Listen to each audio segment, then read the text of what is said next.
എല്ലാവർക്കും നമസ്കാരം. ആദ്യം തന്നെ നല്ലൊരു വൈകുന്നേരം ആശംസിക്കുകയാണ്. വാളിനേക്കാൾ മൂർച്ചയാണ് വാക്കുകൾക്ക്. അതുകൊണ്ട് തന്നെ വാക്കുകൾ ഇഴചേർത്ത് വെച്ച പുസ്തകങ്ങളുടെ വായനയാണ് മനുഷ്യൻ്റെ മാനസിക വളർച്ചയ്ക്ക് ഏറ്റവും അനിവാര്യം. SNM training college Moothakunnam literary ക്ലബ്ബും ലൈബ്രറി റീഡേഴ്സ് ഫോറവും സംഘടിപ്പിക്കുന്ന പ്രതിവാര പുസ്തക നിരൂപണ പരിപാടിയായ വ്യാഴാഴ്ച വായനാഴ്ചയിലേക്ക് ഏവർക്കും സ്വാഗതം. പുതുതലമുറയിലെ മലയാള സാഹിത്യത്തിൻ്റെ മുഖമായ നിമ്ന വിജയുടെ നനയുവാൻ ഞാൻ കടലാകുന്നു എന്ന പുസ്തകമാണ് നാം ഇന്ന് പരിചയപ്പെടാൻ പോകുന്നത്. നമുക്കായി ഇന്ന് പുസ്തക നിരൂപണം ചെയ്യുന്നത് SNM ട്രെയിനിങ് കോളേജിലെ 2ാം വർഷ B.Ed ഇംഗ്ലീഷ് വിദ്യാർത്ഥിനിയായ രഹനയാണ്. ആദ്യമായി ഇന്നത്തെ ഈ ചടങ്ങിലേക്ക് ഏവരെയും സ്വാഗതം ചെയ്ത് സംസാരിക്കുവാൻ സെക്കൻഡ് ഇയർ B.Ed ഇംഗ്ലീഷ് വിദ്യാർത്ഥിനി സ്നേഹ ഐസക്കിനെ ക്ഷണിക്കുന്നു. എല്ലാവർക്കും നമസ്കാരം. പുസ്തകത്തിലേക്കുള്ള ഒറ്റ നോട്ടത്തിൽ മറ്റൊരാളുടെ ശബ്ദം കേട്ടുവെന്ന് വരാം. അത് ചിലപ്പോൾ 1000 വർഷം മുൻപ് മരിച്ച ഒരാളുടേതുമാവാം. വായിക്കുക എന്നാൽ സമയത്തിലൂടെ സഞ്ചരിക്കുക എന്നതാണ്. അമേരിക്കൻ അസ്ട്രോണമറായ കാൾ സാഗൻ എന്ന സയൻറ്റിസ്റ്റിൻ്റെ വാക്കുകളാണിവ. വിദ്യാർത്ഥികൾക്കിടയിൽ വായനാശീലം വളർത്തുവാനും അതിലൂടെ അവരെ സ്വതന്ത്രമായി ചിന്തിക്കുവാനും ജീവിതത്തിൽ പുതുചിന്തകളെ ഉണർത്തുക എന്ന ലക്ഷ്യത്തോടെയും നടത്തിവരുന്ന പ്രോഗ്രാമാണ് വ്യാഴാഴ്ച വായനാഴ്ച. ഈ പ്രോഗ്രാമിൻ്റെ പുതിയൊരു സെഷനിലേക്ക് എല്ലാവർക്കും സ്വാഗതം. ഈ പരിപാടിയുടെ അധ്യക്ഷപദം അലങ്കരിക്കുന്നത് നമ്മുടെ കോളേജ് പ്രിൻസിപ്പൽ സുസ്മിത PS മാമാണ്. ഏതൊരു പ്രോഗ്രാമിനും എല്ലാ പിന്തുണയും സപ്പോർട്ടും നൽകി നമ്മുടെ കൂടെ നിൽക്കുന്ന സുസ്മിത മിസ്സിനെ ഏറെ സ്നേഹത്തോടെ സ്വാഗതം ചെയ്യുന്നു. കുറഞ്ഞ കാലം കൊണ്ട് തന്നെ പുതുതലമുറ റൈറ്റിംഗ് സെൻസേഷനായി മാറിയ മലയാളി വായനക്കാരിൽ നിന്ന് നിറഞ്ഞു നിൽക്കുന്ന എഴുത്തുകാരിയാണ് നിമ്ന വിജയ്. ഏറ്റവും പ്രിയപ്പെട്ട എന്നോട് എന്ന പുസ്തകത്തിലൂടെ നമുക്ക് പ്രിയപ്പെട്ടതായി മാറിയ എഴുത്തുകാരിയാണ് ഇന്നത്തെ നമ്മുടെ മുഖ്യാതിഥി. നിമ്ന വിജയെ ഏറെ ഹൃദയപൂർവ്വം SNM കുടുംബത്തിലേക്ക് സ്വാഗതം ചെയ്യുന്നു. ഇന്ന് നമുക്ക് വേണ്ടി പുസ്തകം അവതരിപ്പിക്കുന്നത് 2ാം വർഷ B.Ed ഇംഗ്ലീഷ് വിദ്യാർത്ഥിനി രഹനയാണ്. നിമ്ന വിജയുടെ നനയുവാൻ ഞാൻ കടലാകുന്നു എന്ന പുസ്തകത്തെക്കുറിച്ചുള്ള നിരൂപണവും വിശേഷങ്ങളുമാണ് രഹന പങ്കുവയ്ക്കുന്നത്. രഹനയെ ഏറെ സ്നേഹത്തോടെ ഈ പ്രോഗ്രാമിലേക്ക് സ്വാഗതം ചെയ്യുന്നു. കുട്ടികൾക്ക് വേണ്ടുന്ന എല്ലാ പ്രചോദനവും സ്നേഹവും കരുതലും നൽകുന്ന കൃഷ്ണകുമാർ മാഷും ഹീരാമിസും ഇവരാണ് ഈ പ്രോഗ്രാമിനെ മുന്നോട്ട് നയിക്കുന്നത്. സ്റ്റാഫ് കോർഡിനേറ്റേഴ്സായ മാഷിനെയും മിസ്സിനെയും ഏറെ സ്നേഹത്തോടെ സ്വാഗതം ചെയ്യുന്നു. വ്യാഴാഴ്ച വായനാഴ്ചയുടെ സ്റ്റുഡൻറ് കോർഡിനേറ്ററായ 1ാം വർഷ B.Ed മലയാളം വിദ്യാർത്ഥിനി ലേന, ഇന്നത്തെ സെഷൻ്റെ കോർഡിനേറ്ററായി പ്രവർത്തിക്കുന്ന 2ാം വർഷ B.Ed ഇംഗ്ലീഷ് വിദ്യാർത്ഥിനി അതുല്യ കാർത്തികേയൻ, ഈ പരിപാടിക്ക് നന്ദി അർപ്പിച്ച് സംസാരിക്കുന്ന 2ാം വർഷ B.Ed മലയാളം വിദ്യാർത്ഥി ബിശ്വാസ്, ഇവരെല്ലാവരെയും ഈ പ്രോഗ്രാമിലേക്ക് സ്വാഗതം ചെയ്യുന്നു. ഈ പരിപാടിയിൽ പങ്കെടുക്കുന്ന മറ്റെല്ലാ അധ്യാപകരെയും അനധ്യാപകരെയും വിദ്യാർത്ഥി സുഹൃത്തുക്കളെയും ഒരിക്കൽ കൂടി ഹൃദയപൂർവ്വം ഈ പ്രോഗ്രാമിലേക്ക് സ്വാഗതം ചെയ്തുകൊണ്ട് എൻ്റെ വാക്കുകൾ അവസാനിപ്പിക്കുന്നു. നന്ദി, നമസ്കാരം.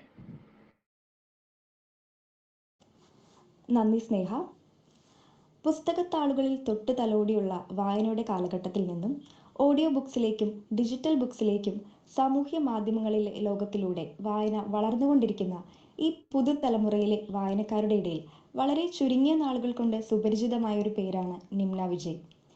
1997 നവംബർ 28 കോഴിക്കോട് ശ്രീ വിജയകുമാറിൻ്റെയും വത്സലയുടെയും മകളായി ജനനം.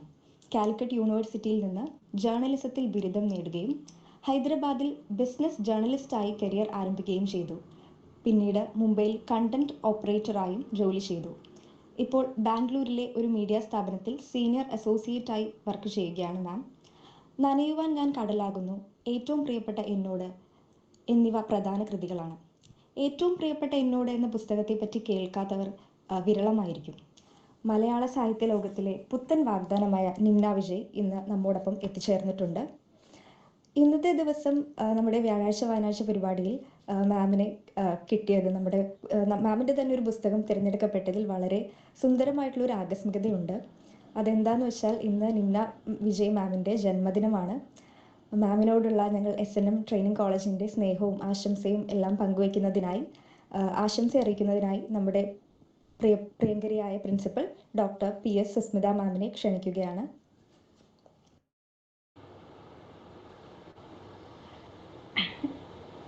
എല്ലാവർക്കും നമസ്കാരം. കേൾക്കാമല്ലോ അല്ലേ? കേൾക്കാം മാം.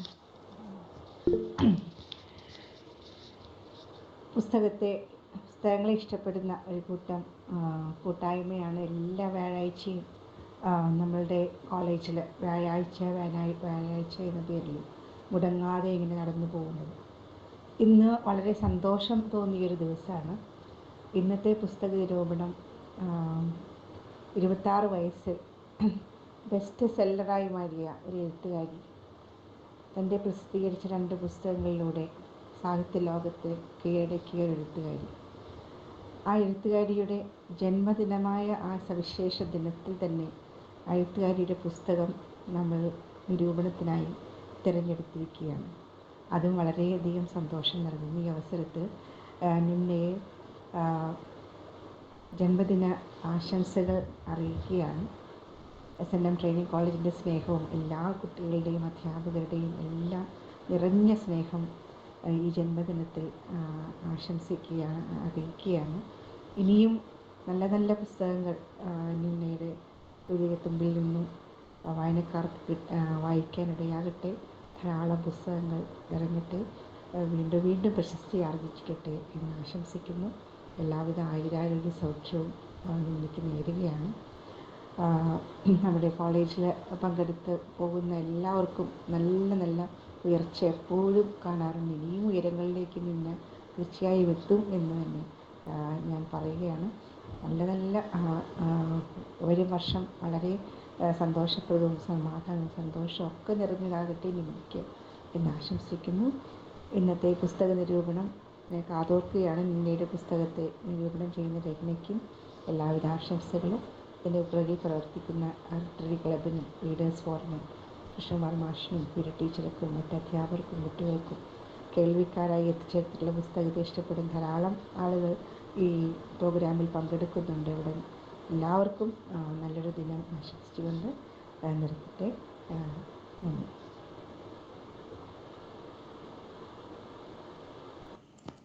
Thank you ma'am. SNM training കോളേജിലെ എല്ലാ അധ്യാപകരുടെയും അനധ്യാപകരുടെയും വിദ്യാർത്ഥികളുടെയും പേരിൽ ഒരിക്കൽ കൂടി നിമ്ന വിജയ് മാമിനെ ഹൃദയം നിറഞ്ഞ ജന്മദിനാശംസകൾ അറിയിക്കുകയാണ്. ജീവിതത്തിൽ ഒരുപാട് സന്തോഷവും സമാധാനവും ഐശ്വര്യവും എല്ലാം നേരുന്നു. ഇന്ന് ഞങ്ങൾക്ക് തരാൻ കഴിയുന്ന ചെറിയൊരു ബർത്ത്ഡേ ഗിഫ്റ്റ് ഇന്നത്തെ ഒരു പ്രോഗ്രാം തന്നെയാണ്. ഞങ്ങളൊരു ചെറിയൊരു വീഡിയോ പ്രസൻറ്റേഷൻ തയ്യാറാക്കിയിട്ടുണ്ട് മാമിന് വേണ്ടിയിട്ട് സ്പെഷ്യലായിട്ട്. സോ അതിലേക്ക് കടക്കാം.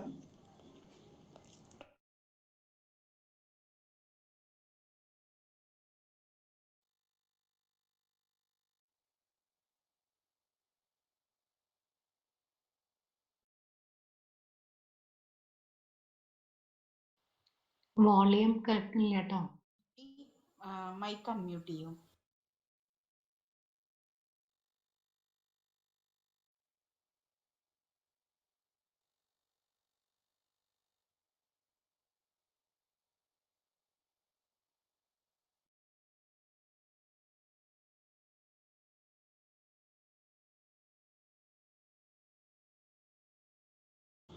ശ്രുതി ഒന്നുകൂടെ ഒന്ന് മൈക്ക് അൺമ്യൂട്ട് ചെയ്ത് പ്ലേ ചെയ്യാൻ പറ്റുമോ?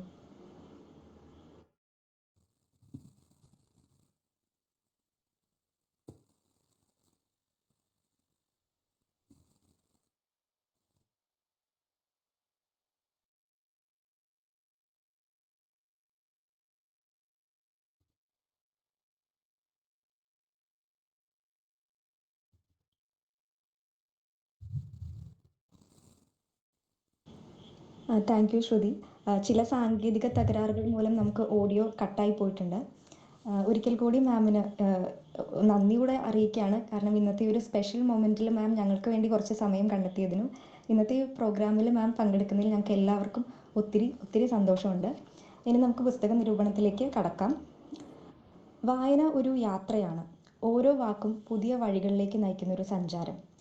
നനയുവാൻ ഞാൻ കടലാകുന്നു എന്ന നിമ്ന വിജയുടെ ഓർമ്മക്കുറിപ്പുകൾ അടങ്ങിയ പുസ്തക വായനയുടെ അനുഭവം പങ്കുവയ്ക്കുന്നതിനും പുസ്തക നിരൂപണം നടത്തുന്നതിനുമായി സെക്കൻഡ് ഇയർ BEd ഇംഗ്ലീഷ് വിദ്യാർത്ഥിനി രഹനയെ ഏറെ സ്നേഹത്തോടെ ക്ഷണിക്കുന്നു. എല്ലാവർക്കും നമസ്കാരം. ഇന്ന് ഞാൻ അവതരിപ്പിക്കാൻ പോകുന്നത് യുവ എഴുത്തുകാരി നിമ്ന വിജയ് എഴുതിയ നനയുവാൻ ഞാൻ കടലാകുന്നു എന്ന പുസ്തകമാണ്. ഒരു കോയിൻസിഡൻസ് പോലെ ജന്മദിനത്തിൽ തന്നെ ഈ ഒരു അവസരം ലഭിച്ചതിൽ ഞാൻ എൻ്റെ നന്ദി അറിയിക്കുകയാണ്. മാത്രമല്ല ഇത് ഞാൻ ഒരുപാട് ജന്മദിന ആശംസകളും നിമ്ന വിജയ് മാമിന് നേരുകയാണ്. ഇത് ഞാൻ എൻ്റെതായിട്ടുള്ള ഒരു പെർസ്പെക്റ്റീവിലാണ് നിരൂപണം ചെയ്യാൻ പോകുന്നത്. തെറ്റുകളുണ്ടെങ്കിൽ ക്ഷമിക്കണം. നനയുവാൻ ഞാൻ കടലാകുന്നു എന്ന പുസ്തകം 17-ാം പതിപ്പ് പിന്നിട്ടിരിക്കുന്നു. മാൻകൈൻഡ് ലിറ്ററേച്ചർ ആണ് ഈ പുസ്തകം പബ്ലിഷ് ചെയ്തിരിക്കുന്നത്. 26 അധ്യായങ്ങളാണ് ഈ പുസ്തകത്തിനുള്ളത്. ഒറ്റയിരിപ്പിൽ തന്നെ വായിച്ചു തീർക്കാവുന്ന ഒരു പുസ്തകമാണിത്. എല്ലാ അധ്യായവും തുടങ്ങുന്നത് അതിലെ കണ്ടന്റ് മെസ്സേജിനെ കൺവേ ചെയ്യുന്ന കോഡ്സ് വെച്ചാണ്. അത് തന്നെയാണ് ഈ ഒരു ബുക്കിനെ ഡിഫറെന്റ് ആക്കുന്നത്. ഓരോ അധ്യായത്തിനും അനുയോജ്യമായ ചിത്രവും അതിൽ കൊടുത്തിട്ടുണ്ട്. നിമ്ന വിജയുടെ മറക്കാനാവാത്ത കുട്ടിക്കാലം തൊട്ടുള്ള ജീവിതാനുഭവങ്ങളാണ് ഇതിൽ അധ്യായങ്ങളായി കൊടുത്തിട്ടുള്ളത്. ഓരോ അധ്യായത്തിൻ്റെയും വ്യത്യസ്ത തലക്കെട്ടുകളിലൂടെ കണ്ണോടിക്കുമ്പോൾ ഇത് എന്തിനെ കുറിച്ചാണ് എന്ന ആകാംക്ഷ വായനക്കാരിൽ ഉടലെടുക്കുന്നുവെങ്കിലും അധ്യായം അവസാനിക്കുമ്പോൾ തലക്കെട്ടിന് കണ്ടന്റിലുള്ള പ്രാധാന്യം വ്യക്തമാകുന്നതാണ്. ഈ ഒരു പുസ്തകത്തിലേക്ക് കടക്കുകയാണെങ്കിൽ മഞ്ഞപ്പൂക്കൾ എന്ന അധ്യായത്തിലൂടെയാണ് ഇത് ആരംഭിക്കുന്നത്. ഈ ഒരു അധ്യായത്തിൽ വൃദ്ധരായ 2 തമിഴ് ദമ്പതികൾ തമ്മിലുള്ള പ്രണയമാണ് പറയുന്നത്. വാർദ്ധക്യത്തിലും നവദമ്പതികളെ പോലെ ഇണങ്ങുകയും പിണങ്ങുകയും ചെയ്യുന്ന ഈ ദമ്പതികളെ എന്നും പോകാറുള്ള ഒരു സ്ഥലത്ത് വെച്ച് എഴുത്തുകാരി കാണുകയും നിരീക്ഷിക്കുകയും അവരുമായി ഇടപഴകുകയും ചെയ്യുന്നുണ്ട്. എന്നാൽ ഒരു ദിവസം ഇവരിൽ ഒരാളെ മാത്രം, വൃദ്ധയായ ആ സ്ത്രീയെ മാത്രം വിഷാദത്തോടെ കണ്ട എഴുത്തുകാരി അന്വേഷിക്കുന്നുണ്ട്. അതിന്റെ കാരണവും അതേപോലെ അവരുടെ ഭർത്താവിനെയും. ആ സമയം ഭർത്താവ് മരിച്ചുപോയി എന്ന ഒരു വാർത്തയാണ് പറയുന്നത്. അത് എഴുത്തുകാരിക്ക് മാത്രമല്ല, അത് വായനക്കാരനും കൂടെ ആ ഒരു കണ്ണു നിറയിക്കുന്ന ഒരു സംഭവമാണത്. അത് വായിക്കുമ്പോൾ നമ്മൾ അറിയാതെ തന്നെ എങ്ങനെ ആ സ്ത്രീ ഇനി മുന്നോട്ട് ജീവിക്കും എന്നത് ആലോചിച്ച് നമ്മുടെ കണ്ണും ഒന്ന് നനയുന്നതായിട്ട് നമുക്ക് അനുഭവിക്കാൻ പറ്റും. ഇന്നത്തെ കാലത്ത് പ്രണയം എന്നത് പുറമേയുള്ള പ്രകടനങ്ങൾ മാത്രമായി മാറിയിരിക്കുന്നു. എന്നാൽ വാർദ്ധക്യത്തിലും വളരെ മനോഹരമായി നമുക്ക് പ്രണയിക്കാം, മനസ്സിൽ സ്നേഹമുണ്ടെങ്കിൽ എന്ന് ഇതിൽ നിന്നും വ്യക്തമാണ്. എന്നെ ആകർഷിച്ച ചില വരികളിലൂടെ ഈ ഒരു നിരൂപണം തുടരാനാണ് ഞാൻ ആഗ്രഹിക്കുന്നത്. എനിക്ക് ചിന്തിക്കാനും സ്വപ്നം കാണാനും സന്തോഷിക്കാനുമായി അക്ഷരങ്ങളുടെ ഒരു വലിയ ലോകം തുറന്നിട്ട് നിങ്ങൾ എവിടെയാണ് മാഷേ പോയത് എന്ന് ഒരു അധ്യായത്തിൽ എഴുത്തുകാരി ചോദിക്കുന്നുണ്ട്. ഇത് കവിത എഴുത്തിനോട് പ്രണയമായിരുന്ന എഴുത്തുകാരി താൻ ഇനി അടുത്ത അധ്യായ വർഷത്തിൽ സ്കൂളിൽ കവിത എഴുത്തിന് ഒരുപാട് പ്രോത്സാഹിപ്പിക്കുന്ന ഒരു മാഷിന്റെ ക്ലാസ്സിലേക്കാണ് കാലെടുത്ത് വെക്കുന്നത് എന്ന കാര്യം എഴുത്തുകാരിയെ ഒരുപാട് സന്തോഷിപ്പിച്ചിരുന്നു. മാഷിന് സമ്മാനിക്കാനായി ഒരുപാട് കവിതകൾ എഴുതുകയും ചെയ്തിരുന്നു. എന്നാൽ ഈ വർഷം ആ അധ്യാപകൻ അവിടെ നിന്നും ട്രാൻസ്ഫർ ആയി പോവുകയാണ് എന്ന വാർത്ത കേട്ട് എഴുത്തുകാരി പൊട്ടിക്കരയുന്നുണ്ട്. ഒരു അധ്യാപിക വിദ്യാർത്ഥിനി എന്ന നിലയിൽ എനിക്ക് തോന്നുന്നത് ഒരു മാഷ് അല്ലെങ്കിൽ ഒരു അധ്യാപകൻ എന്ന ആ വ്യക്തിയുടെ വിജയമാണ് അതിൽ കാണുന്നത്. കാരണം താൻ അവിടെ വിട്ടു പോകുമ്പോൾ ഒരു കുട്ടി കരയുക എന്നത് ആ ഒരു അധ്യാപകന്റെ കൂടെ വിജയമാണ് അതിൽ കാണിക്കുന്നത്. എന്നാൽ ഇന്നും നിമ്ന വിജയ് അദ്ദേഹത്തെ തേടുന്നുണ്ട് ഒരു സപ്പോർട്ടിനായിട്ട്. അവരുടെ കവിതകൾ പ്രസന്റ് ചെയ്യാനായിട്ട് അദ്ദേഹത്തെ അന്വേഷിക്കുന്നതായിട്ട് നമുക്ക് ആ അധ്യായം അവസാനിക്കുമ്പോൾ നമുക്ക് തോന്നുന്നുണ്ട്. മൂക്കിലെ പുളിമരം എന്ന അധ്യായത്തിലൂടെ നമുക്ക് നമ്മുടെ കുട്ടിക്കാലത്തേക്ക് തിരിച്ചു പോകാനുള്ള ഒരു അവസരമാണ് എഴുത്തുകാരി തരുന്നത്. ഈ ഒരു മൂക്കിലെ പുളിമരം എന്നത് വായിച്ചപ്പോൾ എനിക്ക് എനിക്ക് അനുഭവപ്പെട്ട എൻ്റെ ഒരു കുട്ടിക്കാലത്തെ ഓർമ്മയാണ് എനിക്ക് ഓർമ്മ വന്നത്. കുട്ടിയായിരുന്ന സമയത്ത് എനിക്ക് എൻ്റെ അതേ പ്രായത്തിലുള്ളൊരു കസിൻ കൂടെ ഉണ്ട്. നമ്മള് വീട്ടിൽ ആരും ഇല്ലാത്ത സമയത്ത് സ്റ്റോർ റൂമിൽ ചെന്നിട്ട് ബിസ്ക്കറ്റ്, അതുപോലെ പാൽപ്പൊടി, പുളിങ്ങ ഇതുപോലുള്ള സംഭവങ്ങളൊക്കെ കട്ടെടുത്ത് കഴിക്കുന്ന ഒരു സ്വഭാവം ഉണ്ടായിരുന്നു. ആരും ഇല്ലാത്ത സമയത്ത്. ഞങ്ങളിങ്ങനെ വീട്ടിൽ ആരും ഇല്ലാത്ത സമയത്ത് കുറച്ച് പുളിങ്ങയൊക്കെ എടുത്തിട്ട് അതിൽ ഉപ്പും മുളകൊക്കെ പുരട്ടി കഴിക്കുന്ന സമയത്ത് കഴിക്കായിരുന്നു. ആ ഒരു സമയത്താണ് വീട്ടിൽ പോയവരൊക്കെ തിരിച്ചു വരുന്നത്. അപ്പോൾ അവര് കാണുമെന്ന പേടിയിൽ ആ പുളിങ്ങ ഒക്കെപ്പാടെടുത്ത് വിഴുങ്ങിയിട്ട് ആ കുരു കൂടെ എടുത്ത് വിഴുങ്ങിയിട്ടുണ്ടായിരുന്നു. ആ സമയത്ത് എൻ്റെ കസിൻ പറഞ്ഞു, ഈ ആ കുരു കൂടി വിഴുങ്ങിയില്ലേ, അപ്പൊ ഇനി ഈ വെള്ളം കുടിച്ചാല് അതിനി വളരാൻ തുടങ്ങും. അത് വളർന്ന് മൂക്കിലൂടെയും വായിലൂടെയൊക്കെ അതിന്റെ ഇലയും കൊമ്പും ചില്ലൊക്കെ വരും എന്ന് പറഞ്ഞു. അപ്പൊ ഞാൻ ശരിക്കും പേടിച്ചു. ഞാൻ സത്യമാണ് ശരിക്കും വിചാരിച്ചിട്ടുണ്ടായിരുന്നു. എന്നിട്ട് ഓരോ ദിവസവും എണീക്കുമ്പോൾ കണ്ണാടിയിൽ പോയി നോക്കും, വല്ല ഇലയോ കൊമ്പോ എന്തെങ്കിലും വന്നിട്ടുണ്ടോ എന്ന് നോക്കും. ഇത് തന്നെ നമുക്ക് എഴുത്തുകാരിയും ഈ ഒരു അധ്യായത്തിൽ ചെയ്യുന്നതായിട്ട് നമുക്ക് കാണാം. എനിക്കത് എൻ്റെ സ്വന്തം അനുഭവമായിട്ടാണ് അത് തോന്നിയത്. ശരിക്കും എനിക്ക് എൻ്റെ കുട്ടിക്കാലത്തേക്ക് തിരിച്ചു പോകാൻ പറ്റി ഈ ഒരു അധ്യായം വായിച്ചപ്പോൾ. കാണുന്ന ദൈവം എന്ന അധ്യായത്തിലൂടെ ഒരുപാട് എഴുത്തുകാരിയെ ഒരുപാട് ഇൻസ്പയർ ചെയ്ത ഒരു അച്ഛനെ കുറിച്ചാണ് പറയുന്നത്. നമ്മളെയും ഒരുപാട് ഇൻസ്പയർ ചെയ്ത് നമ്മൾ ഒരുപാട് മോട്ടിവേറ്റ് ചെയ്യുന്ന ഒരാൾ തന്നെയാണ് നമ്മുടെ അച്ഛൻ എന്ന് പറയുന്നത്. അച്ഛനെ കുറിച്ച് എഴുത്തുകാരി പറയുന്നത് ഇങ്ങനെയാണ്: ഊഞ്ഞാലിലിരുന്ന് ഞാൻ ഉയരത്തിലേക്ക് ആടണമെന്ന് വാശി പിടിക്കുമ്പോൾ എന്നെ പിറകിൽ നിന്ന് മാറ്റി ജീവിതത്തിൽ കൈവരിക്കേണ്ട ഉയരങ്ങളെ കുറിച്ച് അച്ഛൻ ആവേശത്തോടെ സംസാരിക്കുമായിരുന്നു.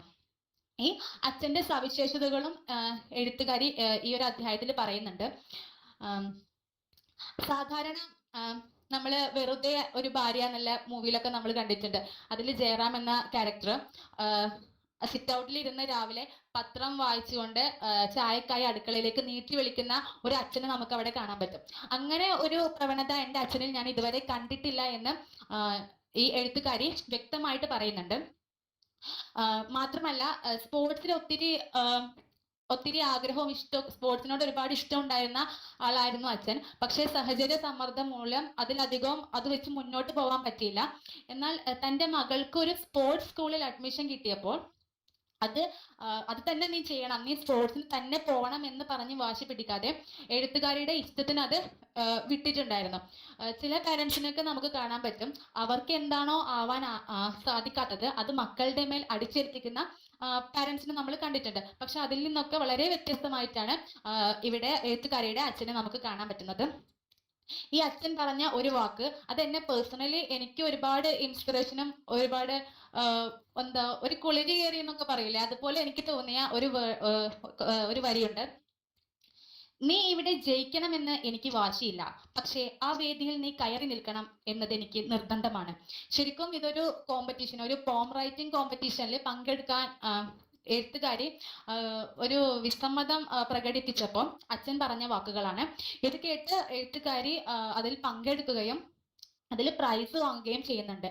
അപ്പോൾ എനിക്കിത് വായിച്ചപ്പോൾ മനസ്സിലായത് ഈ എഴുത്തുകാരിയുടെ എഴുത്തിലേക്കുള്ള ആദ്യത്തെ സപ്പോർട്ടർ സ്വന്തം അച്ഛൻ തന്നെ ആയിരുന്നു എന്നാണ്. അച്ഛനോടൊപ്പം തന്നെ നിൽക്കുന്ന വ്യക്തിയാണ് അമ്മ. സ്വയം ഒരുങ്ങി നമുക്ക് വെളിച്ചമാകുന്നവർ. ജീവിതത്തിൽ ആരൊക്കെ നഷ്ടമായാലും അമ്മയില്ലാതാകുമ്പോൾ മാത്രമാണ് നമ്മൾ ശരിക്കും അനാഥരാകുന്നത്. അത് ശരിക്കും ശരിയാണ്. നമ്മളെ കുറ്റങ്ങളും കുറവുകളും എല്ലാം അക്സെപ്റ്റ് ചെയ്ത് നമ്മളെ ചേർത്ത് പിടിക്കുന്ന ഒരേ ഒരു വ്യക്തി ചിലപ്പോൾ നമ്മുടെ അമ്മയായിരിക്കാം. ഇതില് ഈ ഒരു അധ്യായത്തില് എഴുത്തുകാരി ബിന്ദു എന്ന ഒരു അമ്മയെയും മകനെയും പരിചയപ്പെടുത്തുന്നുണ്ട്. ബിന്ദു എന്ന അമ്മക്ക് ക്യാൻസർ ബാധിച്ച് മരിക്കുകയും അതിന്റെ ആ മരണത്തിൽ സങ്കടപ്പെട്ട് മരിച്ചു കിടക്കുന്ന അമ്മയെ നോക്കി എഴുന്നേൽക്കാൻ പറഞ്ഞ് നിലവിളിക്കുന്ന മകനെയും നമുക്ക് ആ ഒരു അധ്യായത്തിൽ കാണാൻ പറ്റും. ശരിക്കും കണ്ണ് ഈറനണിയിപ്പിക്കുന്ന ഒരു കാഴ്ച തന്നെയാണ് ആ ഒരു അധ്യായത്തിൽ നമുക്ക് കാണാൻ പറ്റുന്നത്. എന്നാൽ ഇതിൽ എഴുത്തുകാരിയുടെ ഒരു നല്ല ഗുണം എന്ന് എനിക്ക് തോന്നിയ ഒരു സംഭവം കൂടെ ഈ അധ്യായത്തിൽ എനിക്ക് തോന്നി. എന്തെന്ന് വെച്ചാൽ ഈ മരിച്ചുപോയ ബിന്ദു എന്ന അമ്മയെ കുറിച്ച് പലരും പല കഥകൾ പറയുന്നുണ്ട്. പക്ഷേ എഴുത്തുകാരി ഈ കഥകളൊന്നും വിശ്വസിക്കാതെ ഇതിനെ മറ്റൊരു പെർസ്പെക്റ്റീവിലൂടെ കാണാൻ ആഗ്രഹിച്ചു. എഴുത്തുകാരി പറയുന്നത് ഇങ്ങനെയാണ്: ഒരു കള്ളനും കള്ളനായി ജനിക്കുന്നില്ല, പക്ഷേ സാഹചര്യമാണ് അവരെ കള്ളനാക്കുന്നത്. ശരിക്കും നമ്മുടെ നാട്ടിലും ഇതുപോലെ പല കഥകൾക്കും ഇരയാക്കപ്പെട്ട സ്ത്രീകൾ ഉണ്ടാകാം. പക്ഷെ നമ്മൾ ഒരിക്കലും ആ ഒരു കഥ വിശ്വസിച്ച് അവരെ ആ കണ്ണിലൂടെ പിന്നീട് കാണുന്നു. നമ്മൾ അവരെന്തുകൊണ്ട് അങ്ങനെ ആയി എന്ന കാര്യം നമ്മൾ ചിന്തിക്കുന്നില്ല. പക്ഷെ ഇവിടെ എഴുത്തുകാരി ആ ഒരു ഭാഗം കൂടി ചിന്തിക്കുന്നുണ്ട്. അതെനിക്ക് വളരെ ഇഷ്ടപ്പെട്ട ഒരു സവിശേഷതയായി എഴുത്തുകാരിയുടെ. ഇത് വായിച്ചപ്പോൾ എനിക്ക് ഓർമ്മ വന്നത്, ഞാൻ റീസെന്റ് ഒരു മൂവി കണ്ടായിരുന്നു. ഒരു ട്രാൻസ്ജെൻഡർ മൂവിയാണ്. അപ്പൊ അതില് പണ്ട് ഈ ട്രാൻസ്ജെൻഡേഴ്സ് അനുഭവിച്ച കുറച്ച് ക്രൂരതകളും പ്രശ്നങ്ങളൊക്കെയാണ് പറയുന്നത്. അതിൽ ഇവരെ ഈ ട്രാൻസ്ജെൻഡർ എന്നൊരു വിഭാഗത്തെ പ്രോസ്റ്റിറ്റ്യൂട്ട് ആയിട്ട് മാത്രം കണ്ടിരുന്ന ഒരു കാലം ഉണ്ടായിരുന്നു. ശരിക്കും അവരിൽ പലരും പ്രോസ്റ്റിറ്റ്യൂട്ട് ആയിരിക്കാം അന്നത്തെ കാലത്ത്. പക്ഷെ അതെല്ലാം അവരുടെ ഇഷ്ടത്തോടെ ആവണമെന്നില്ല. കാരണം ഒരു ട്രാൻസ്ജെൻഡർ ആയിട്ടുള്ള ആൾക്ക് വിശപ്പുണ്ടാവാം. സാധാ മനുഷ്യനെ പോലെ എല്ലാ ബേസിക് നീഡ്സും അവർക്കും ആവശ്യമുള്ളതാണ്. അപ്പോ വിശപ്പ് അകറ്റാൻ പണം വേണം, പണത്തിന് ജോലി വേണം. ഇവരെ കണ്ട ആരും ജോലി കൊടുക്കാത്തത് കൊണ്ടായിരിക്കാം ഇവര് ഈ ഫീൽഡിലേക്ക് തന്നെ പോകാനായിട്ട് നിർബന്ധിതരാകുന്നത്. അപ്പൊ ഈ ഒരു കള്ളനും കള്ളനായി ജനിക്കുന്നില്ല, സാഹചര്യമാണ് അവരെ കള്ളനാക്കുന്നത് എന്ന് പറഞ്ഞപ്പോൾ എന്റെ മനസ്സിലേക്ക് ഓടി വന്നത് ഇവരുടെ ഈ ഒരു സിറ്റുവേഷൻ ആണ്. പക്ഷെ ഇപ്പോൾ ഇവരെ നമ്മൾ അക്സെപ്റ്റ് ചെയ്യാനും ഇതിൽ നിന്ന് ഒരുപാട് വ്യത്യാസങ്ങൾ വന്നതായിട്ട് നമുക്ക് കാണാൻ പറ്റുന്നുണ്ട്. അനുഭവിക്കുമ്പോൾ ഒന്ന് വേഗം കടന്നു പോകാൻ ആഗ്രഹിക്കുകയും ഓർമ്മയായി മാറുമ്പോൾ തിരിച്ചങ്ങോട്ട് തന്നെ പോകാൻ കഴിഞ്ഞെങ്കിൽ എന്ന് കൊതിക്കുകയും ചെയ്യുന്ന ഒരു കാലം നാം എല്ലാവരുടെയും ജീവിതത്തിൽ ഉണ്ടാവും. ആദ്യം കഴിക്കുകയും പിന്നീട് മധുരിക്കുകയും ചെയ്യുന്ന നെല്ലിക്ക പോലെ ഓർക്കാൻ ഇഷ്ടപ്പെടുന്ന ഒരു കാലം. ശരിക്കും ഈ ഒരു അധ്യായത്തിൽ പറയുന്നത് ഒരു ട്യൂഷൻ കാലഘട്ടമാണ്. ഏട്ടൻ പറഞ്ഞു തന്ന ട്യൂഷൻ ടീച്ചറുടെ ഓർമ്മകൾ, അതും പിന്നെ എഴുത്തുകാരി തന്നെ ആ ട്യൂഷനിൽ ജോയിൻ ചെയ്തപ്പോൾ തോന്നിയ ആ ഒരു അനുഭവങ്ങളൊക്കെയാണ് ഇതിൽ പറയുന്നത്. ശരിക്കും ഇത് വായിച്ചപ്പോൾ എനിക്ക് എന്റെ ട്യൂഷൻ കാലം ഓർമ്മ വന്നു. ഞാൻ ഒരു 9th പഠിക്കുന്ന സമയത്ത് ഒരുപാട് കുട്ടികൾ ട്യൂഷൻ പോകുന്നുണ്ടായിരുന്നു, ഫ്രണ്ട്സ്. അപ്പൊ ഇവരൊക്കെ വന്നിട്ട് ഒരു സാറിനെ പറ്റി എന്നും പറയും. മാത്സിന്റെ ഒരു സാറായിരുന്നു. സാറ് എന്നും ക്വസ്റ്റ്യൻ ചോദിക്കും, ആൻസർ കിട്ടിയില്ലെങ്കിൽ അടിക്കും. അടിച്ചിട്ട് കയ്യിൽ നിന്നൊക്കെ വീങ്ങി വരും, നല്ല റെഡ് കളറായിട്ട് വരും. ഇത് കണ്ടിട്ട് എനിക്ക് ട്യൂഷൻ പോകാനേ പേടിയായിരുന്നു. പക്ഷെ 10th പിന്നെ സാഹചര്യ സമ്മർദ്ദം മൂലം പോവേണ്ടി വന്നു. അന്ന് അവിടെ എത്തിയപ്പോ ഞാൻ ആദ്യം അന്വേഷിച്ചത് ഈ ഒരു സാറിനെയാണ്. അപ്പൊ ഇവര് പറഞ്ഞു തന്ന കുറച്ച് അറിവുകൾ വെച്ച് ഞാൻ എന്റെ മനസ്സിലൊന്ന് ഇമാജിൻ ചെയ്ത് വെച്ചിട്ടുണ്ടായിരുന്നു. സാറിന്റെ മുഖവും ഭാവമൊക്കെ ഏകദേശം അതുപോലെയൊക്കെ തന്നെ പറയാം. ഇതുപോലെ തന്നെ നമ്മുടെ എഴുത്തുകാരിയും ഏട്ടൻ പറഞ്ഞത് വെച്ച് അവിടുത്തെ ബേബി ടീച്ചർ എന്ന മാത്സ് ടീച്ചറെ ഇമാജിൻ ചെയ്ത് വെച്ചിട്ടുണ്ടായിരുന്നു. അപ്പോ എനിക്ക് ശരിക്കും ട്യൂഷന് പോകുന്നതേ അന്ന് ഇഷ്ടമുണ്ടായിരുന്നില്ല. കാരണം പോയ സാറിന്റെ കയ്യിൽ നിന്ന് അടി വാങ്ങാത്ത ഒരു ദിവസം പോലും ഉണ്ടാവില്ല. ഒരു പ്ലസ് 2 മൈനസ് ഇട്ട അപ്പടിക്കും, ഒരു എക്സ്ക്യൂസും അതിനുണ്ടാവില്ല. അപ്പൊ എനിക്ക് ഏറ്റവും പേടിയുള്ള ഒരു സമയമായിരുന്നു അത്. പക്ഷെ ഇന്ന് ഞാൻ ഏറ്റവും കൂടുതൽ ഓർക്കുന്നതും അതേപോലെ പോകാൻ ഇഷ്ടപ്പെടുന്നതുമായിട്ടുള്ള ഒരു പീരീഡ് എന്ന് പറഞ്ഞത് ആ ട്യൂഷൻ കാലഘട്ടമാണ്. കാരണം അന്ന് എല്ലാവർക്കും അടി കിട്ടും, കുറെ പേര് കരയും, കുറെ പേര് അവരുടെ ഫീലിങ്സ് ഷെയർ ചെയ്യും. ശരിക്കും എനിക്ക് ഏറ്റവും കൂടുതൽ അനുഭവങ്ങൾ സമ്മാനിച്ച ഒരു ക്ലാസ് എന്ന് പറയുന്നത് ആ സാറിന്റെ ക്ലാസ് തന്നെയായിരുന്നു. ആ സാറാണ് ഈ ഒരു അധ്യായം വായിച്ചപ്പോൾ എന്റെ മനസ്സിലേക്ക് ഓടി വന്നത്. നമുക്ക് എല്ലാവർക്കും ഇങ്ങനെ ഏതെങ്കിലും ഒരു കാലഘട്ടം ഉണ്ടാവും. ഈ ഒരു അധ്യായം വായിക്കുമ്പോൾ എല്ലാവരുടെ മനസ്സിലും ഓരോ കാലഘട്ടം ഓടിയെത്തുമെന്നതിൽ എനിക്ക് ഒരു സംശയവുമില്ല. കാരണം ഇതിലെ ഓരോ അധ്യായവും നമുക്ക് നമ്മുടെ ജീവിതവുമായിട്ട് റിലേറ്റ് ചെയ്യാൻ പറ്റുന്ന കാര്യങ്ങളാണ്. പ്രിയപ്പെട്ടവർ നൽകിയ സ്നേഹത്തിന്റെ ഭംഗിയുള്ള നിറങ്ങളിലാണ് നമ്മൾ ഇന്നും ലോകത്തെ കാണുന്നത്. നടന്നു ക്ഷീണിക്കുമ്പോൾ ഇടക്കൊന്ന് വിശ്രമിക്കാൻ സ്വന്തമെന്ന് പറയാവുന്ന മടിത്തട്ടുകൾ നമുക്ക് ചുറ്റുമുണ്ട്. ഒറ്റയ്ക്കാണെന്ന് എപ്പോഴെങ്കിലും തോന്നുകയാണെങ്കിൽ ആ തുരുമ്പിച്ച ഗേറ്റ് തള്ളി തുറന്ന് നിങ്ങൾക്ക് അല്പം നേരം അവിടെ പോയിരിക്കാം. തങ്ങളുടേതല്ലാത്ത കാരണങ്ങളാൽ ഒരേ നിറത്തിൽ ജീവിതത്തെ കാണേണ്ടി വന്ന ഒരുപാട് പേർ അവിടെ ഇപ്പോഴും ജീവിക്കുന്നു. പ്രിയപ്പെട്ടവരാരെങ്കിലും എന്നെങ്കിലും ഞങ്ങളെ തേടി വരുമെന്ന പ്രതീക്ഷയിൽ. ഇത് കേൾക്കുമ്പോൾ തന്നെ നമുക്ക് മനസ്സിലാക്കാം ഒരു അനാഥാലയത്തെ കുറിച്ചാണ് ഇവിടെ പറയുന്നത്. എഴുത്തുകാരിയുടെ കുറച്ച് കൂട്ടുകാരും ചേർന്നിട്ട് ഒരു അനാഥാലയത്തിൽ അവരെ പഠിപ്പിക്കാൻ പോയിട്ടുണ്ടായിരുന്നു. ആ ഒരു അനുഭവം പങ്കുവെക്കുന്ന ഒരു അധ്യായമാണത്. അതില് ഇവര് പഠിപ്പിക്കാൻ പോകുമ്പോൾ ഒത്തിരി സ്നേഹമാണ് ഈ മക്കള് ഇവർക്ക് കൊടുക്കുന്നത്. മാത്രമല്ല ഇവരിൽ തന്നെ ഈ അനാഥാലയത്തിൽ തന്നെ തങ്ങളുടേതല്ലാത്ത കാരണങ്ങളാൽ അച്ഛനും അമ്മയും ഉപേക്ഷിച്ച് പോയവരും അതുപോലെ വീട്ടിലെ ഫിനാൻഷ്യൽ പ്രോബ്ലംസ് കാരണം നോക്കാൻ പറ്റാത്തത് കൊണ്ട് ഇവിടെ ആക്കിപ്പോയതും അങ്ങനെ പലരും ഇവിടെ ആ ഒരു അനാഥാലയത്തിലുണ്ട്. അപ്പം ബാക്കി കുറച്ച് പേര് തങ്ങൾക്ക് സ്വന്തമായി ആളുകൾ ഉണ്ട് എന്ന ആശ്വാസത്തിൽ ഉറങ്ങുമ്പോൾ തനിക്ക് തൻ്റെതെന്ന് പറയാൻ മറ്റാരുമില്ല എന്ന് സങ്കടത്തിൽ ഉറങ്ങുന്നവരും അവിടെ തന്നെ ഉണ്ട്. അപ്പം ഇവര് വീക്കെൻഡ്സിലൊക്കെ നാട്ടിൽ പോകുന്ന സമയത്ത് എഴുത്തുകാരി ആവട്ടെ, മറ്റ് അനാഥാലയത്തിലുള്ള മറ്റ് കുട്ടികളാവട്ടെ, ഇവര് വീക്കെൻഡ്സിൽ വീട്ടിലെ അച്ഛനെയും അമ്മയൊക്കെ കാണാൻ പോകുന്ന സമയത്ത് പോയി വരുന്ന സമയത്ത് ഇവര് ഭയങ്കര ക്യൂരിയോസിറ്റിയോടെ ചോദിക്കും എന്താ, എങ്ങനെയാ അവിടുത്തെ വിശേഷങ്ങൾ എന്താന്നൊക്കെ. അത് വായിക്കുമ്പോൾ നമുക്ക് തന്നെ സ്വയം നമുക്ക് തന്നെ ഫീൽ ആവും നമ്മളൊക്കെ എത്രയോ സമ്പന്നരാണെന്ന്. കാരണം നമുക്ക് നമ്മുടേതെന്ന് പറയാൻ നമുക്ക് നമ്മുടെ പാരൻസ് എങ്കിലും ഉണ്ട്. നമ്മൾ നമ്മുടേതായിട്ടുള്ള ചെറിയ ചെറിയ പ്രശ്നങ്ങൾ ആലോചിച്ച് സങ്കടപ്പെട്ടിരിക്കുന്ന അങ്ങനെ ഇരിക്കുന്ന ഒരു സിറ്റുവേഷനിൽ ഇവരെ നമ്മൾ സന്ദർശിക്കാൻ പോവുകയാണെങ്കിൽ, അല്ലെങ്കിൽ ഇവരെ കുറിച്ച് നമ്മൾ അറിയാൻ ശ്രമിക്കുവാണെങ്കിൽ നമുക്ക് മനസ്സിലാക്കാൻ പറ്റും നമ്മളാണ് ഈ ലോകത്തിലെ ഏറ്റവും വലിയ സമ്പന്നരെന്ന്.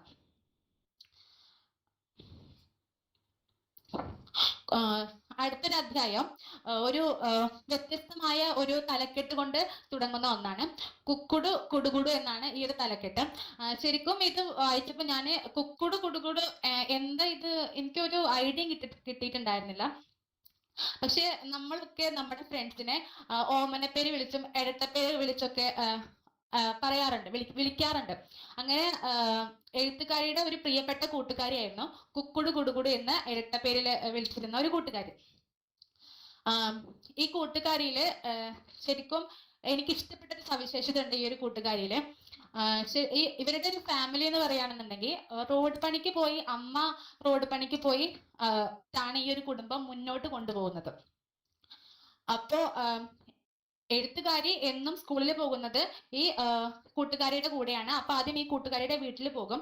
വീട്ടിൽ പോകുമ്പോൾ കൂട്ടുകാരിയുടെ പണിയൊന്നും തീർന്നിട്ടുണ്ടാവില്ല. കാരണം അമ്മ റോഡ് പണിക്ക് പോകുന്നത് കൊണ്ട് തന്നെ വീട്ടിലെ എല്ലാ പണികളും തീർത്തിട്ടാണ് ഈ കൂട്ടുകാരി സ്കൂളിലേക്ക് പോകുന്നത്.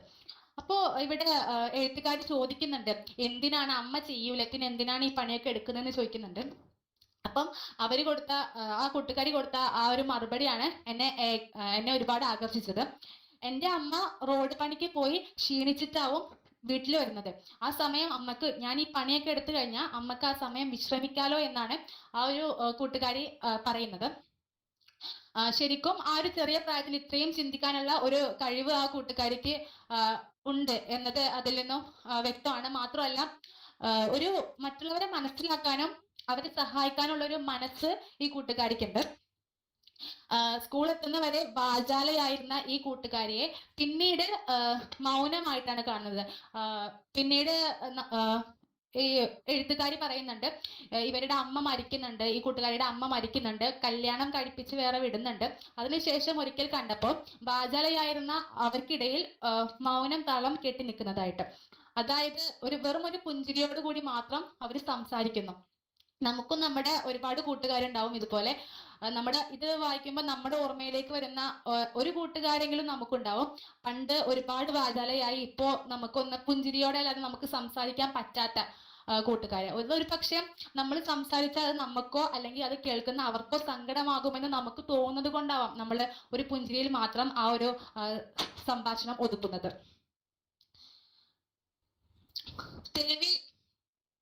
തെരുവിൽ ചെരുപ്പ് തുന്നുന്ന ദൈവം എന്ന ഒരു അധ്യായത്തിലൂടെ ഡയാന ലിസി എന്ന ഒരു ക്യാരക്ടറിനെയാണ് അവതരിപ്പിക്കുന്നത് എഴുത്തുകാരി. ഈ ഡയാന ലിസി എന്ന ഈ ഒരു വ്യക്തി നമ്മുടെ എഴുത്തുകാരിയെയും ഒരുപാട് സ്വാധീനിച്ചിട്ടുണ്ട്. ഇത് വായിച്ചപ്പോൾ എനിക്കും ഒരു ഇൻസ്പിറേഷണൽ ഫിഗർ ആയിട്ട് തോന്നി. ഡയാന ലിസി എന്ന ഈ ഒരു വ്യക്തിയെ കുറിച്ച് പറയാനാണെങ്കിൽ, ഇവര് ഒരു സമ്പന്ന കുടുംബത്തിൽ ജനിച്ച് അമ്മാവന്മാരുടെ പണത്തോടുള്ള ആർത്തി മൂലം ഇവരുടെ ഡയാന ലിസിയുടെ അമ്മയെ കൊല്ലുകയും ഡയാന ലിസിയുടെ മുഖത്ത് ആസിഡ് ഒഴിക്കുകയും ചെയ്തിട്ടുണ്ട്. ഇവരുടെ ആ ഒരു പ്രായം എന്ന് പറയുന്നത് പ്രായപൂർത്തിയാവുന്നതിന് മുന്നെയാണ് ഈ ഒരു സംഭവം നടക്കുന്നത്. അപ്പം സ്വന്തമായി ഒരു മുഖം കൂടി ഇല്ലാതെ, സ്വന്തമായി ഒരു ഐഡന്റിറ്റി പോലും ഇല്ലാതെയാണ് അവർ ആ പടി ഇറങ്ങുന്നത് അച്ഛനോടൊപ്പം.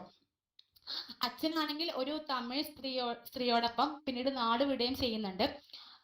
പിന്നീട് ജീവിക്കാനായിട്ടും സ്വന്തം ശരീരം സംരക്ഷിക്കാനായിട്ടും ഒരുപാട് സ്ട്രഗിൾ ചെയ്യുന്നുണ്ട് ഡയാന ലിസി എന്ന വ്യക്തി.